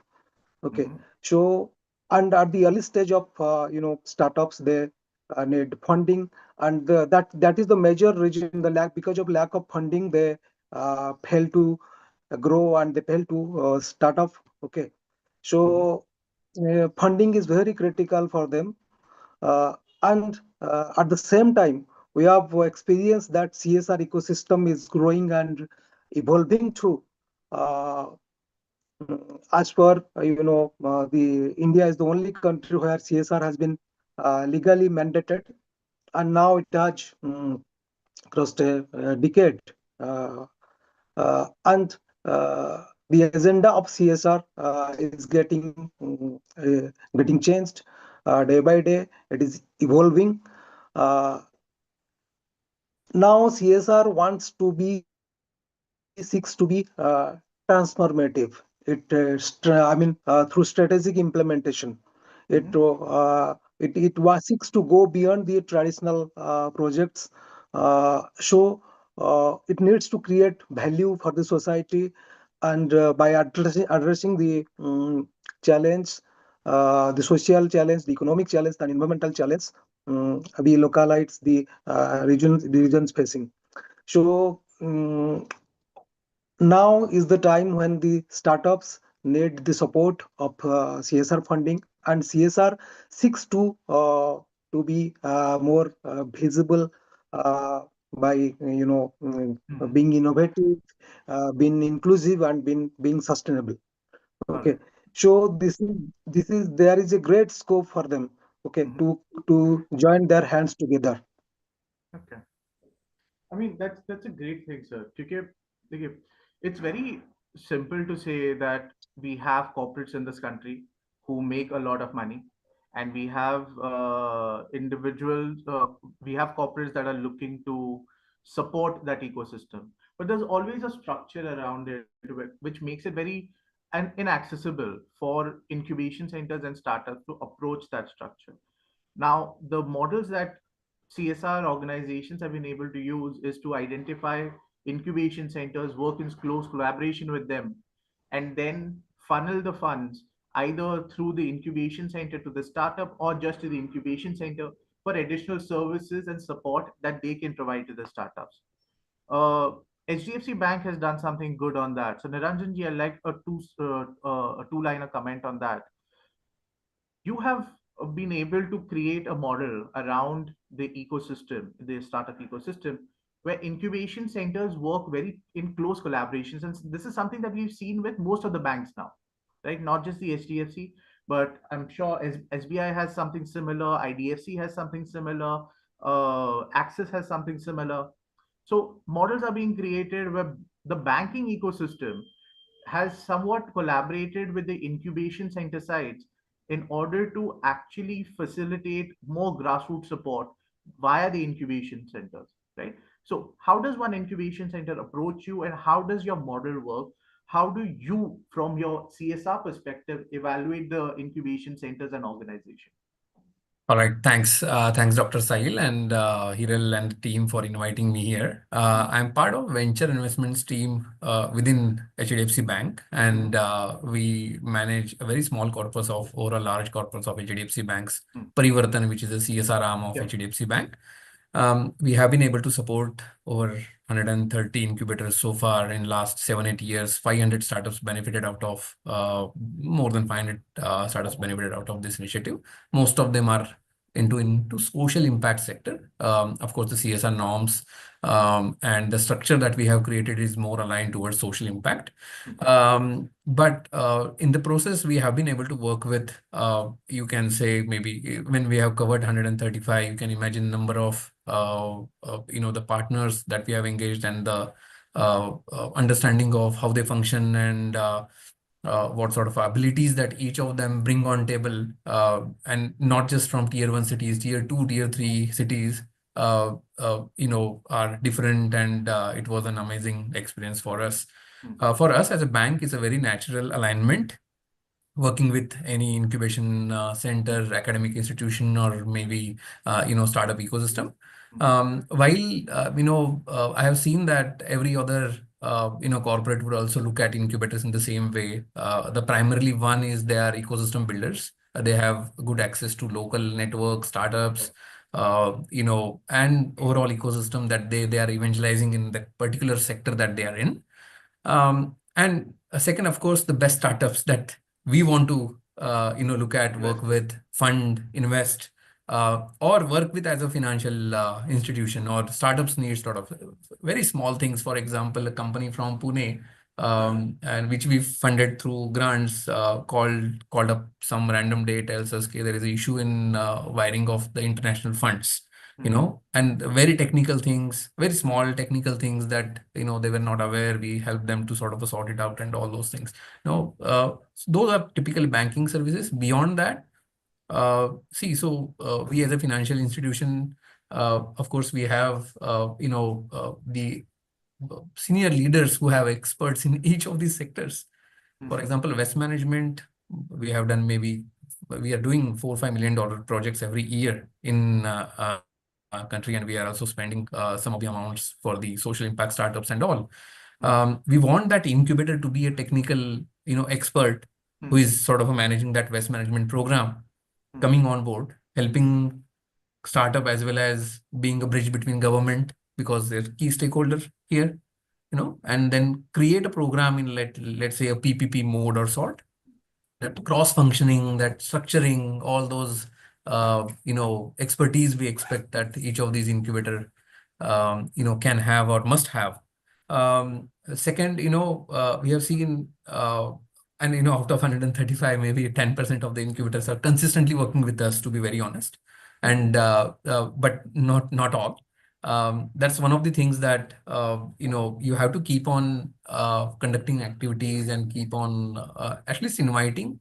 Participation is at the end of it very tough for corporates to join in every small big event. But I think that's another thing to look at while you are running good.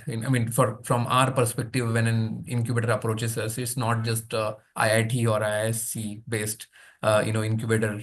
We look at sort of a depth spread that they have, and kind of depth that they have while working with the startups. There is and then for example, considering for CSR initiatives, to be very honest, compliance is the most difficult aspect. Maybe 50% of the incubators we don't select because of the compliance part. A very simple checklist that I have shared with Hiral, maybe she will be able to share it with you all guys later. But matter of having your annual compliances in place is very, very important. Whether you have not received or not CSR funding in the past, it doesn't matter. For at least for us, we have maybe 60% of the incubator were the first time grant recipient, and we were the first one to fund them. So of course, non-government grant I'm talking about. Most of the incubators have government grants now. I will stop here. I have this. How does an incubation center, let's say, want to come to? So I'll ask this question to both of you, one by one. How does an incubation center who wants to raise CSR fund approach your organization? Because there are two models from what I have studied based on the basic ecosystem. One is the CSR organization often releases a request for proposal, and then individuals can send in their proposals.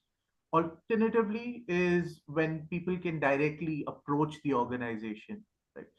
What are the methods that incubation centers or organizations, because we have quite a few social impact startups as well, I want them to understand the basics of this as well. How does one approach CSR firstly? Can you tell me that? We'll start with Himanshu ji, and then we'll talk to you again with Niranjan ji. Yeah, Dr. Soil, you know that CSR seeks to create value for the society as well as for the business, and startups are the effective instruments to create value in an innovative way. So to address your questions directly, the proposal from the startup companies should have that kind of theory of change. Theory of change means a kind of roadmap that is required to be designed for achieving the exact intention, realizing the exact intention of the project. So that proposal should contain that theory of change, what kind of transformation they want to seek in the field level, at the ground level. So that should be the most important thing, because you know that there is a concept SROI, social return on investment. When the companies will be investing their money, they're putting into the money through CSR fund. So definitely they want to get that kind of social return. So that aspect should be there in the proposal while submitting the proposal to the company for seeking CSR fund. And another one is, I must say that 5 age, capital A, 5 age must be addressed in that proposal. That project or that product or the service of the startup should have this aspect of acceptability. Are the people at the ground level, the community, are going to accept the product or service, or is it not going to disrupt their social cultural fabric? That should be kept in the mind. The second A is accessibility.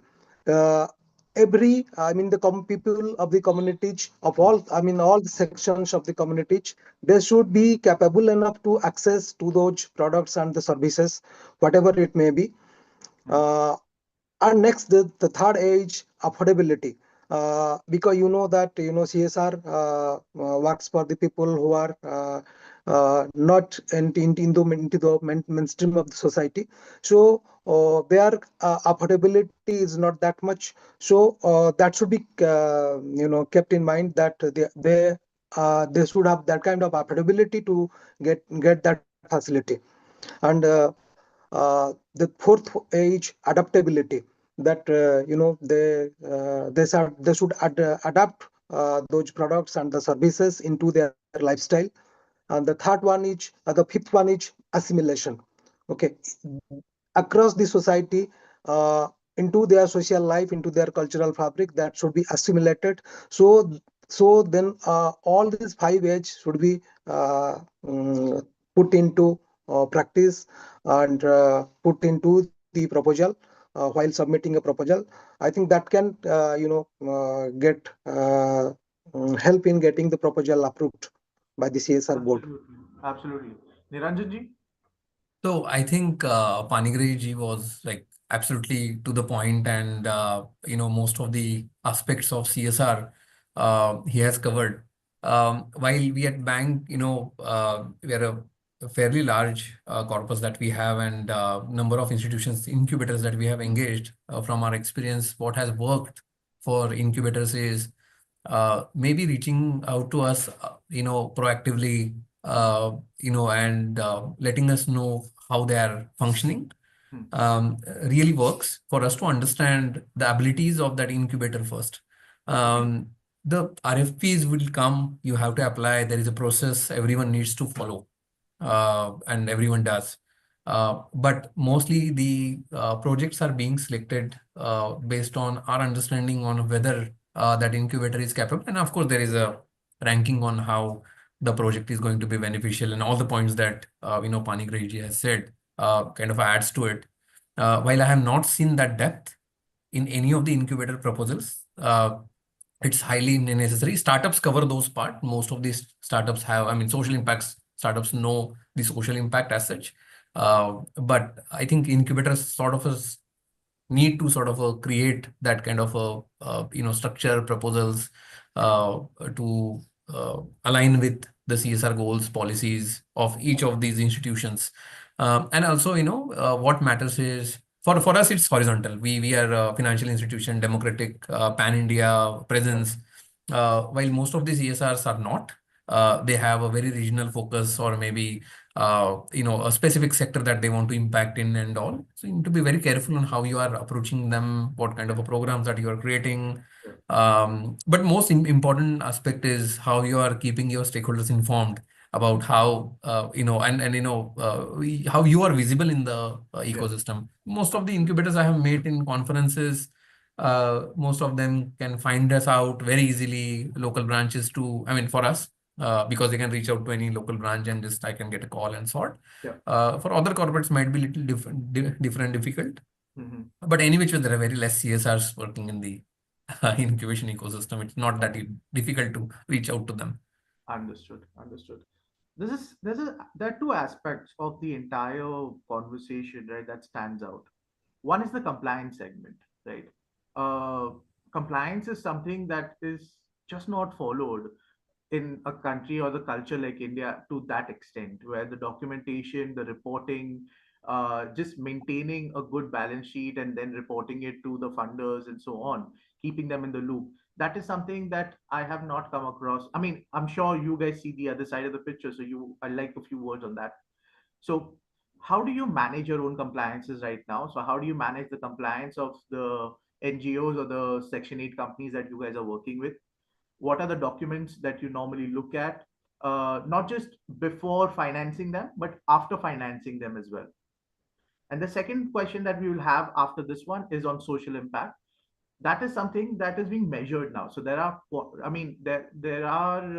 matrix, at least that I know, that people can use or organizations can use to monitor and measure the social impact that they create, and not just social impact. So let's say if you're doing environmental impact or any kind of health oriented impact, or any specific type of social impact in terms of education, in terms of infrastructure or something like that, right?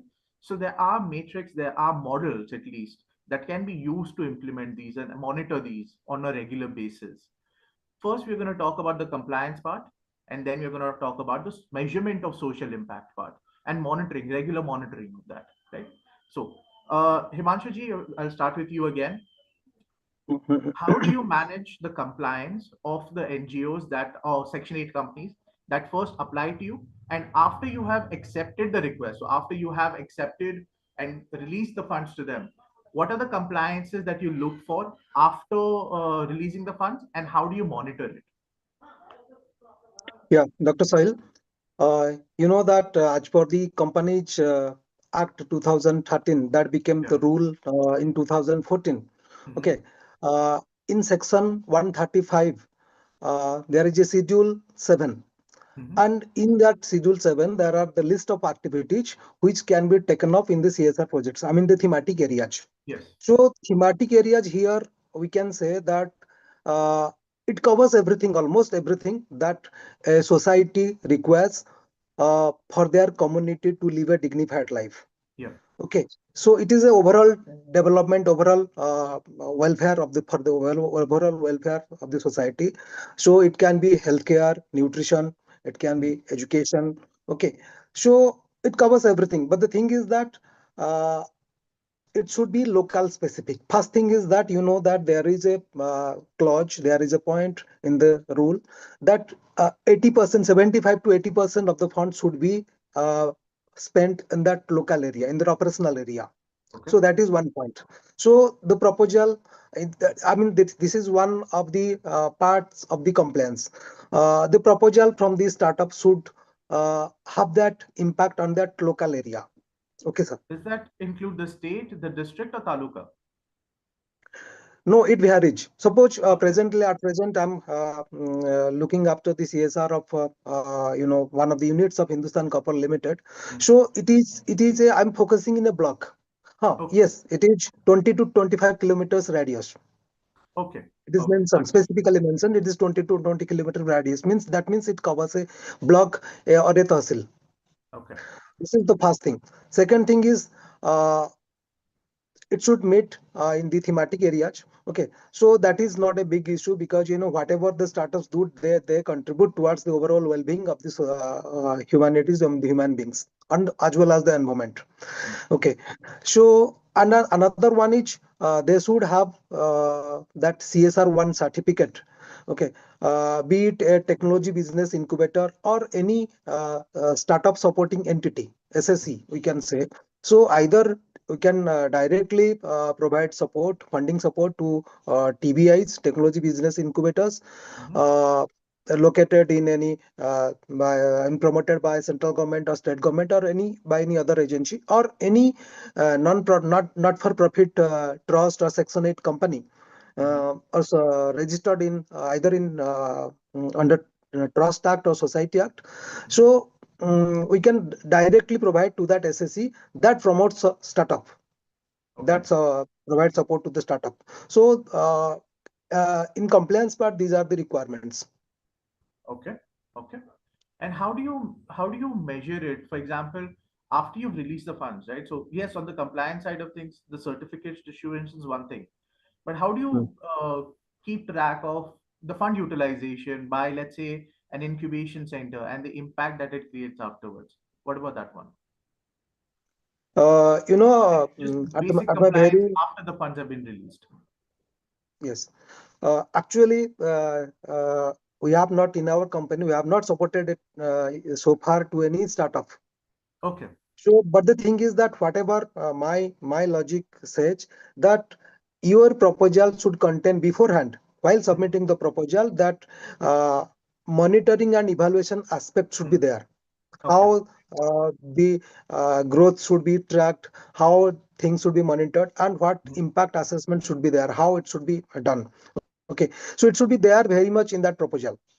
Okay. So that theory of change, again, that theory of change aspect is coming when you are asking about that impact assessment.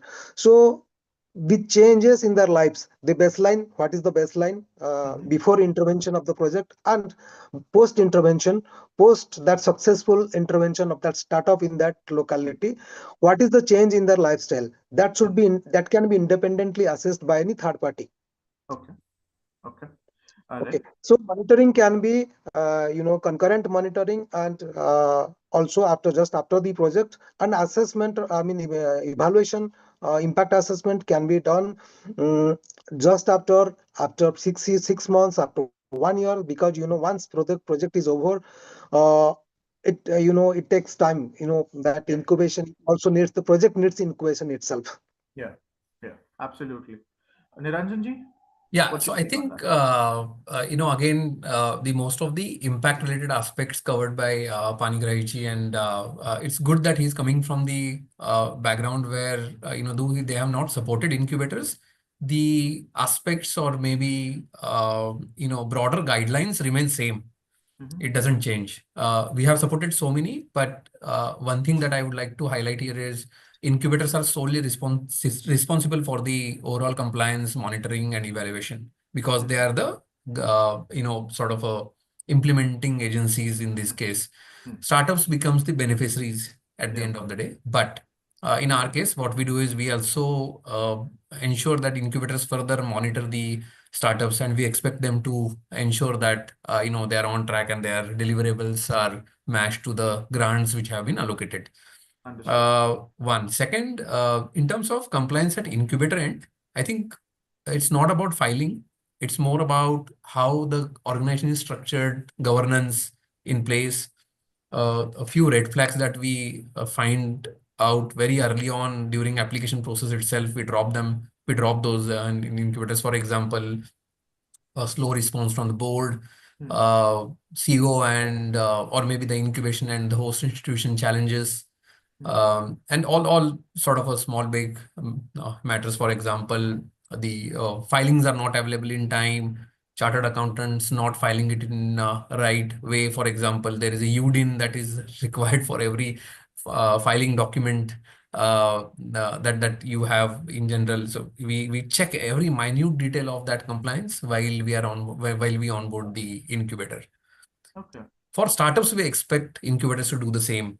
We don't have that bandwidth when we support 50 or 100 startups every year. Of course, we are a very small team. Incubators do that at their end. We expect incubators to do the same, and they do. Most of the time, they do.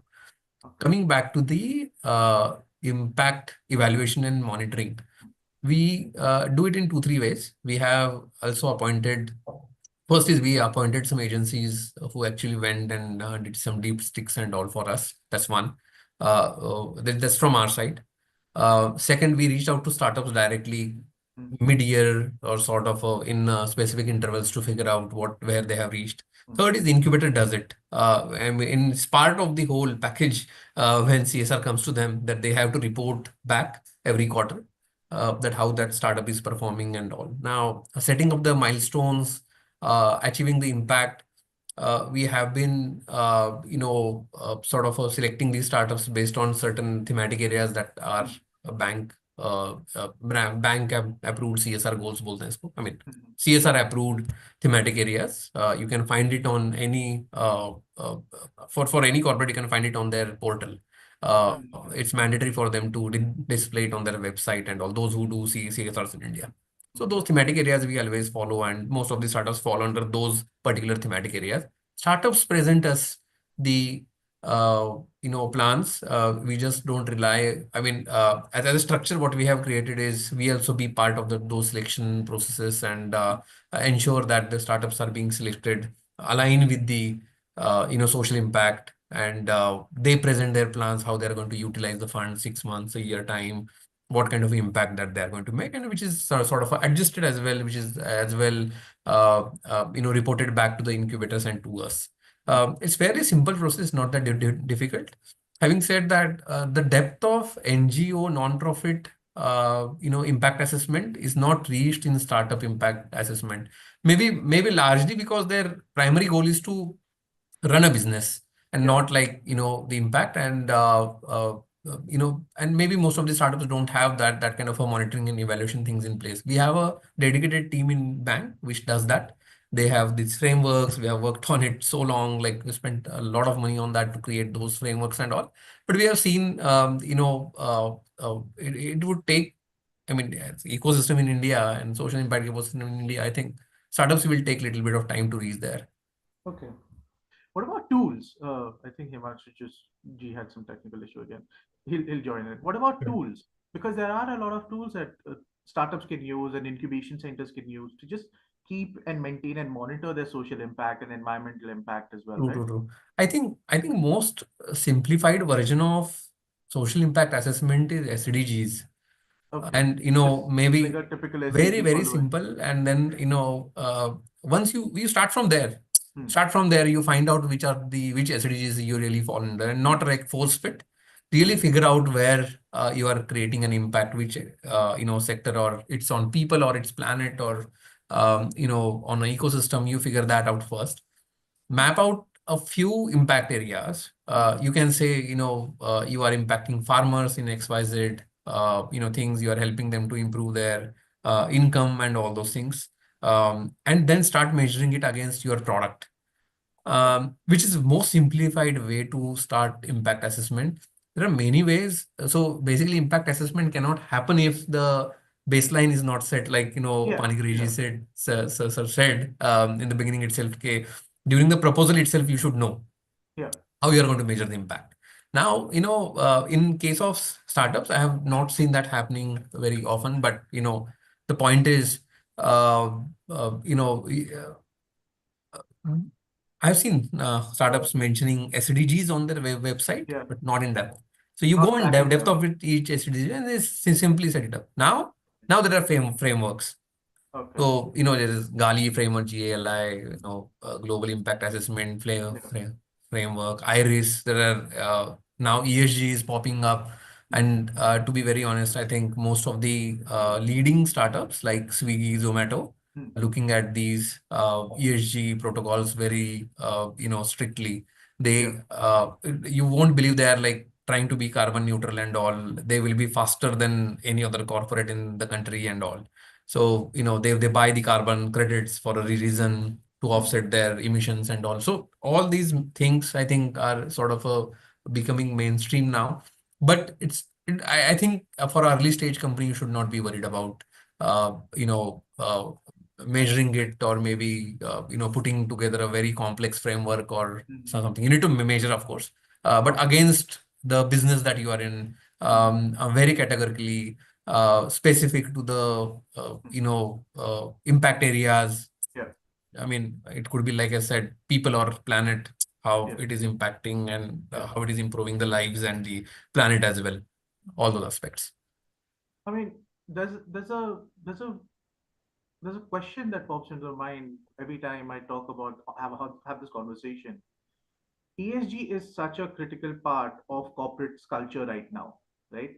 It has not been in a few decades ago, but at least in this decade and the years to follow, ESG is something of a centerpiece in the corporate strategy, no matter which company you're talking about, right? You're talking about public, you're talking about private, you're talking about a startup, a unicorn startup. ESG is core, but so is CSR, right? The alignment of the ESG goals with their CSR goals at the same time allows a brief moment where corporate funds can still be utilized to achieve ESG goals to a certain extent. Yeah, there are two different laws around it. There are two very different segments, right? You have to spend your CSR amount in a way which creates that social impact, does all of that stuff. But there's also an ESG requirement where you need to, at least try being carbon neutral. You need to have that social impact for your ESG policies as well. How do your organizations align those two components with each other and build the strategy in order to work forward with the organizations that you do? Startups, incubation centers, or just basic Section 8 not-profit companies? How do those two segments come together, let's say at HDFC or Hindustan Copper? We'll start with Himanshu ji, and then we'll come back to Niranjan ji. Yeah, Dr. Sahil, when we are talking about supporting startups through CSR, that means business supports business. Yeah. Because startups are going to be business, small business, micro business, big business, it may be. So, that business, why the companies, big companies are doing CSR or ESG, whatever. ESG is a framework. CSR is the activity. ESG is a framework, measurement framework. So there are tick boxes. You have to tick mark those boxes. You have to comply to those things. Okay. So when we are talking about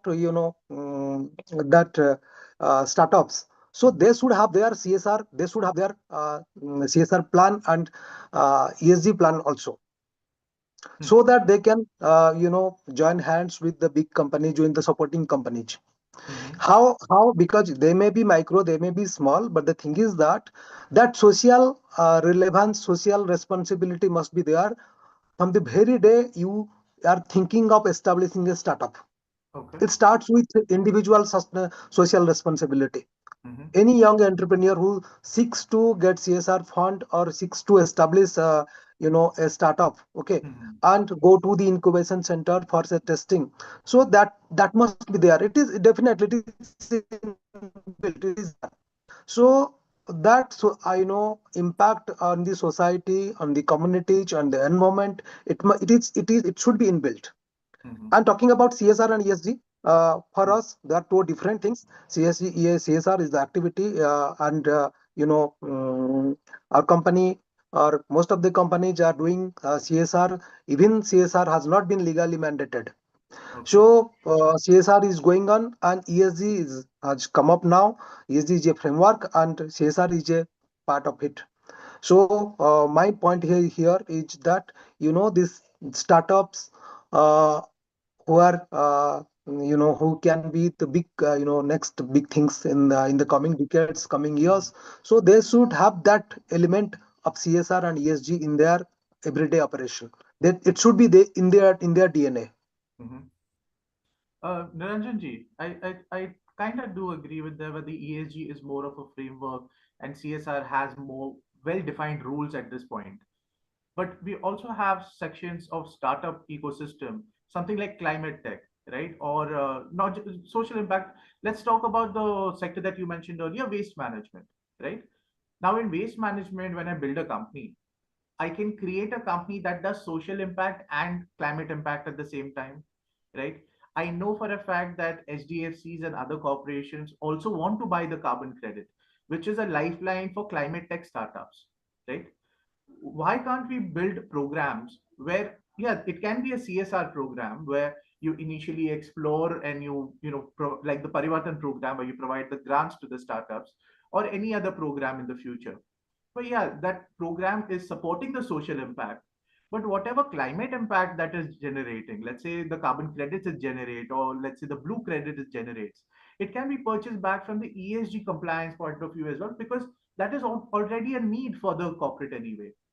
Corporates do want to purchase carbon credit. They do want to purchase blue credits if they are, polluting the water or polluting anything else. And you have the startups that you are already supporting through CSR that are already building those, that are already generating those credits for you. However, we do understand there is a legal problem. The structure is still missing. It's not formalized yet. But what's your take on that subject? From my limited understanding of CSR and ESG, how they function, um, and to be very honest, it's my personal opinion on how startups can look at corporates. I see like the corporates cannot become a substantial source of income for most of these startups. Very few startups are able to work with corporates on ESG and CSR side, first of all. For example, a company called Varaha, a long-time partner with us in the bank, as well as they are one of the grantees as well. I've been working with Googles of the world for the carbon credits and all. A very good impact, $20-30 million contracts with the corporates and all. Very good, yeah. While a similar company that we have granted, which is into tree plantation, we are not able to work with them because they are fairly small. We work pan India. You can check our annual report. Crores of trees are planted, managed, and all those things. Whether the startup will be able to manage it and not. And we have also tried giving them an option, but then matching to the expectations of how it is being monitored, technology deployment, all those things. It takes muscles to sort of work with corporate at the end of the day, because the things are monitored, reported regulatorily, and regulator is not looking at whether you are getting it from startup or whether you are getting it from a corporate. They want it to be implemented in a very structured way, and has to be measured, monitored, reported the way regulator wants, right? Now, for example, we are evaluating the EV company for installing, EV chargers in our facilities. A very low-hanging sort of example, yeah. A very huge competition in that space. You can't, expect one small startup to do that. Considering, and then the cost, the benefit, serviceability, startups, health. The financial health, how long they will survive, and all those things. It becomes very challenging to actually engage startups directly on ESG and CSR side. As a grant, it's okay. Startup can implement one-time project, two-time projects, or something. But for example, companies like NeoMotion, they are accessibility vehicles that they create. For them, it becomes a very natural alignment where CSR wants to donate some wheelchairs, automated wheelchairs and all. And then it becomes a alignment, but still we are not able to work with them very substantially. Yeah. So my point of view is, I think CSR is enabler for startups, or even ESG is an enabler. In some cases, it becomes a substantial source. But I think even carbon credits and everything, they are highly volatile. The nature of this even ESG is right now, and even India is not yet there. We are working on BRS, our own reporting standards and all those things, which is equivalent to ESG. I think startups need to be very careful of the compliances, the regulatory changes that are going to happen. That happens all the time. And you cannot be substantially depending on that. Maybe 10-20% of the revenue is coming from that for most of the companies. For very few companies, it will be more. No, I understand where you're coming from. The core revenue should be constant, and it has to be non-ESG, non-CSR. The core revenue has to be substantial from some other sources. Yeah. Absolutely. No denying that the core revenue of a startup should not completely rely on just the ESG benefits that it may potentially get. Let it be the carbon credit, let it be the blue credits, or let it be EPR, ERP, sorry, extended producer responsibility. So they cannot be the sole revenue source for the startup anyway.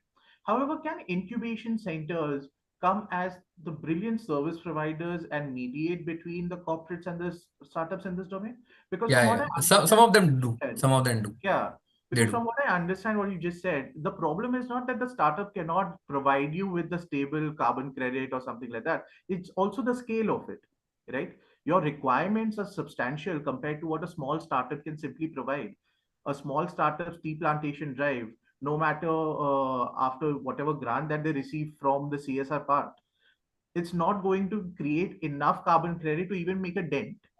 However, at the same time, an incubation center which is working with, let's say, 20 startups on a similar level can act as a mediatory to make sure, because they're already doing the social impact and the environmental impact as part of the proposal that they submit to you, right? So, can they not act as a mediatory to create the service, like an additional portfolio for the incubation center where they can mediate this with the corporates for, let's say, 20, Yeah. 30 So, startups at the same time? Sahil, I think, I really want to make sure that startups in this call understand that, the carbon credits are overrated. Yeah, absolutely. I First of agree. I've worked first in of that all, domain for 4 and years. Agree. I'm not denying the fact Yeah. that, the usefulness of it and all those things is apart. Yeah. There are many ways they can work with corporate. For example, we are, one of the largest, agri player as well. Yeah. In many ways, Yeah. there is a huge set of farmers that we lend, and there are startups who are solving the farmer issues, but they need to have a substantial offering. For example, AI-based startups are able to work with us, some of them, on lending cases and all those things. So, there they can make an impact. For cattle insurance and all, I think startups are making good difference in terms of finding cattle health. Yeah. See, those are very meaningful impact areas, and those are substantial business opportunities for these companies. And there you see an opportunity, but I think it's diversified again. You need to ensure that you are beyond these typical gimmicks. I think these are very small portion of what a startup can do. Yeah, I mean, see, And then what incubators, coming back to the point of Yeah. incubators, yeah. So now it's responsibility of the incubator to create that technical, understanding and structures that they are able to engage with the, corporate. Very few are able to do it with us. They do it well. Waste management, for example, we work with Wilgrow, to be very honest, for last 2 years. 4 good projects that we have done with them. Very small number, but this year we are trying to scale. We are actually going to map pan-India projects and all, see if we can implement more projects with them and all those things. So there, would love to hear Himanshu sir's thoughts as well. Yeah, absolutely. Because see, I understand that the carbon credit market or just the general credit market, whichever one you go with, firstly, it's volatile. It cannot sustain a business for long term. It can be maybe 5, 10, 15% of your revenue source, depending on the technology that you've implemented. There are certain sectors that are using it more than the other. And there is an additional, it's like cherry on top of the things, right? Himanshuji, I want to come to you on that. As Hindustan Copper, right, as a company that works in with the mining industry, with the metal processing industry, there is always a shadow of environmental compliances on top of you, as a corporate on top of you. Is there ways where you see that not just the startup ecosystem or the incubation ecosystem can contribute towards reducing that, just in general? Sorry, Dr. Sahil, actually, because of some disturbance in the voice, okay, I couldn't hear the exact question. No Can you problem. please repeat? Sure, sir. As Hindustan Copper, right, as a company that is involved not just with the mines but also with the processing of the minerals, there is always a lot of environmental regulations that we are surrounded with. There is a lot of compliances that the corporate has to follow. Not just the compliance part of it, but there's also a lot of responsibility from the environmental side of things that the corporate has to be considered towards. The startup ecosystem has been developing a lot of innovative solutions. The incubation centers have been trying to facilitate that. But in a space like yours, in a space like the industry that you come from, which is the best path that you feel based on your experience in both the ecosystem and with CSR? Should the incubation centers and startups take in order to progress that industry forward and to, coexist to a point where it's financially sustainable for everybody? Yeah. Dr. Sahil, being a mining company, Hindustan Copper Limited, it is in the fast track mode right now.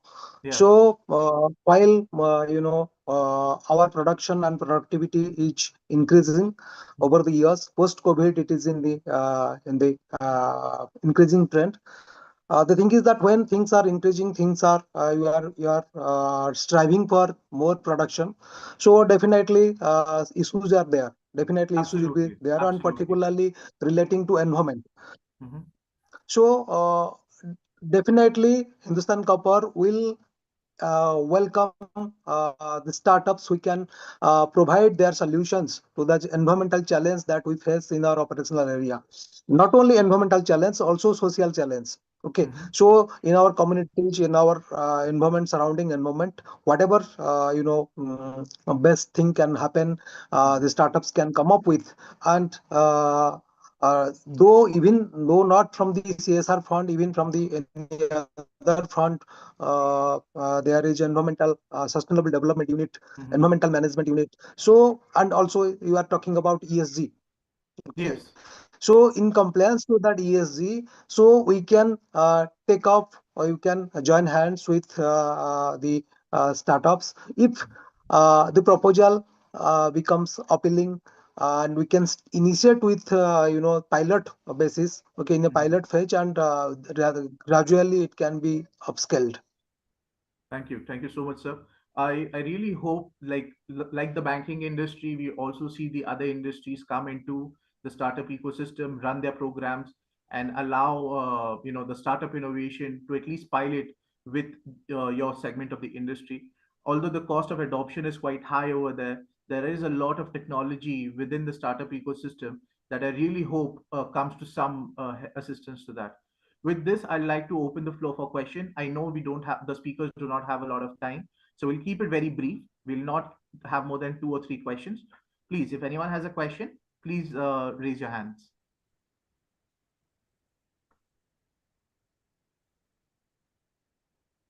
So just check the chat once.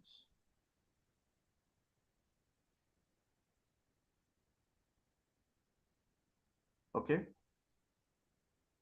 You have a question from for the incubators.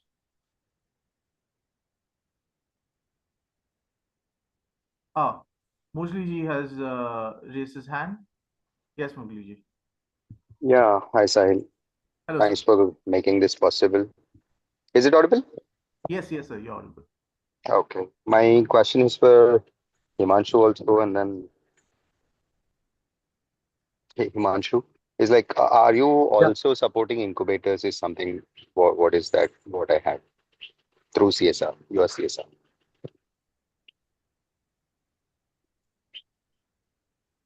Hi, Vijender. Hello. Yeah, hi. Yeah, Yeah. hi. So far, we have not, provided any funding support to any startup or incubation center.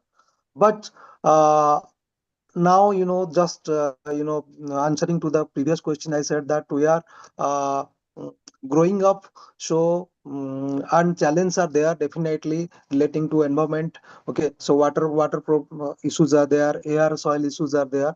So, we are open to it. Though we have not started yet, but we are open to it because, as per the CSR mandate, we can contribute. There is no issue. Thank you. Thank you. If you allow, Sahil, I have a question for Niranjan also, little specific. Absolutely. Absolutely. Yeah. So, hi Niranjan. I hope you are. It's again good to hear you both actually, Himanshu and Niranjan. What I have is like we are kind of an incubator which is supported by a non-profit, not exactly Section 8. So would you be interested in that? And then also followed by, is it like you said like you are agriculture focused or like one of the largest agriculture supporter also. So would you be also, I mean, like HDFC Parivartan is also looking at something on social enterprises. I typically work with social enterprises, but like, would you be also looking at sector agnostic social enterprises? I think we have run every kind of a program, like 135 partnerships, covers most of the programs and breadth and depth of it. And, the first qualifying criteria for getting funded through CSR is you should be affiliated with a government institution, either DST, your state government, or any, nodal agencies, sort of a affiliating you as an incubator, funded you as an incubator, is the criteria that defines you as an incubator in India. Unfortunately, fortunately, whatever the way we have interpreted it, with a lot of legal compliance feedbacks from Big Fours as well. And if you fit into that sort of a criteria, I think then you are eligible to raise funds in India, as far as and at least for us, the criteria is that. Might be some other, other CSS might have their own rules, regulations, but this is what we understand. Second, we are a horizontal organization, right? We are a financial institution. We are not bound to one particular sector. We are largely focusing on social impact when it comes to supporting incubators and startups, and aligning areas: climate, agriculture, livelihoods, affordable healthcare, gender diversity, inclusion, financial inclusion, were few of the areas that we have supported startups from. I hope that answers your question. Yes, Niranjan. Thank you. Thank you so much. For the two of you, there's a rather interesting question that I think applies to CSR as well. Is there a right time to apply for CSR's organizations? Is there a specific time frame during the year where Section 8 companies should, start looking out and start applying? Because the policies are made for the year, right? When is a good time, basically? Yeah. Dr. Soil, CSR is implemented year-wise, financial year-wise.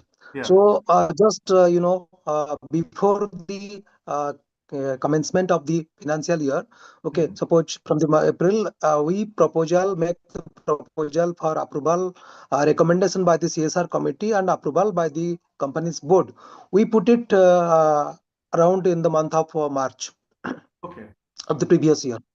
Okay, so it is not that, but later on also during the mid-year also, if some amount remains unspent, so we can consider. But the good time is February or March of the previous financial year. Okay. All right. Because a good amount, most of the amounts gets committed during that time. Okay, so later on when some amount remains unspent, we can think of, but the major amount is required, can be approved during that phase. So the ideal time is February or March of any year. Okay, perfect. I agree, it's same for us. And but you know what? I think it's a consistent process. It's not like you are applying first time and you are getting it. It's consistent process. Sometimes you will be qualifying, sometimes you're not. It's based on the organization goals as well, all those things. But I think I agree mostly with the Himanshu sir's timelines and things. Yeah. We have our own timelines, but this is the right thing that he has said. Start the approach in January. By February, at least one of them will respond. For bankers, I think it doesn't work, and March won't work for sure for bankers. No, that's why I said January. You start in January, so by March, hopefully, you'll be able to close everything. Yeah. Great. Dr. Sala, I just want to add one thing. Yes, that I just specifically said that it is February or March, but round the year proposal can be submitted, because it takes time to study that proposal and to meet the compliances. Any modifications is required in the budget, also in the methodology. Okay, strategy, whatever. So it can be, suppose any proposal comes in the month of August. Okay, so it can go to the next year. Okay, so no issue with that. Okay, so incubators can submit that proposal anytime.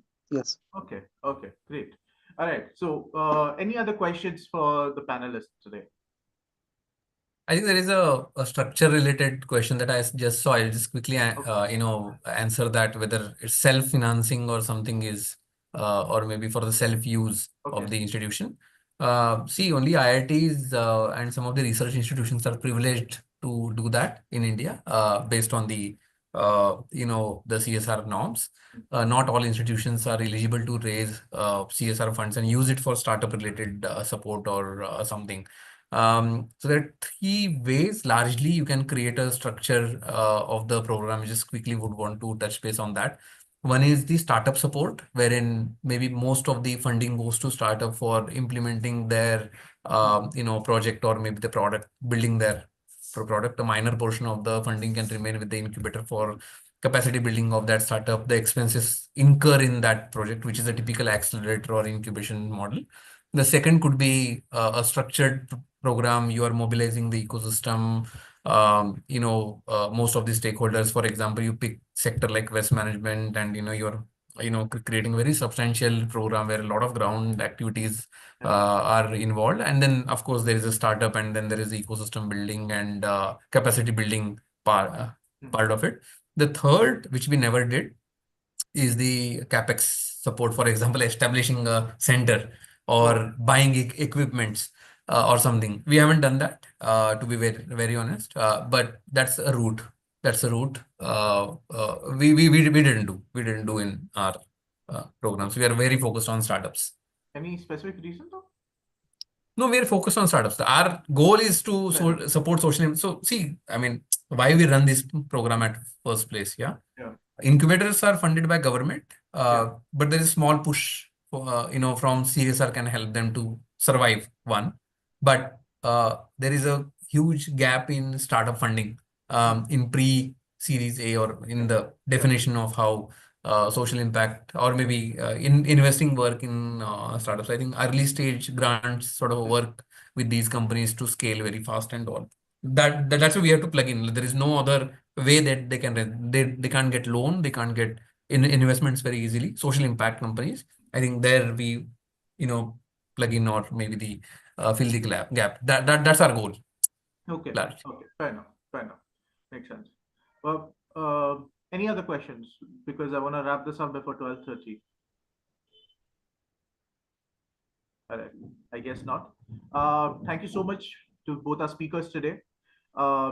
Really lovely conversation. Thank you. I'm so sorry if I've asked you or grilled you too many questions today. And I know I'm a bit over time. I really apologize for that as well. It was lovely having you. Thank you so much for all that information. If anyone wants to reach out, you can reach out to them via LinkedIn. They're very approachable. Trust me, I know I was extremely shameless in my approach with them. And please do reach out to them. If you are an existing startup, go via incubation center. If you are an incubator, please do approach them for a CSR project. Himanshuji, thank you so much for taking the time out. I hope Thank you, Dr. Sahil. I really hope that you start a few incubation support programs of your own with Hindustan Corporate, sir. If we can be of any help, we have a lot of incubation centers here. Please do let us know how we can be of help. There's a lot of technology out there that can help the mining industry. HDFC Bank, Niranjanji, is already doing an amazing job in supporting the startup ecosystem. I thank you very much from all the founders in the ecosystem. Your grants have actually helped quite a bit to startups to get out of the valley of death, so-called, the thing that we called in the ecosystem, and has actually helped them develop those solutions and technologies and implement them in places where it would not have been possible without your grants. So thank you so much for both of you. I look forward to hearing from you again in the future and working with you in the future as well. Thank you very much. Thanks for Thank inviting. you. Thank you, sir. Thank you, Niranjanji. Thank you, Niranjanji. Thank you, Himanshuji. Thanks. Bye. Thank you, everyone. This is it for today. We will have 2 more sessions tomorrow. Tomorrow's sessions are focused mostly on the investor side of things. So please do attend and have plenty of questions for them. Thank you so much, everyone.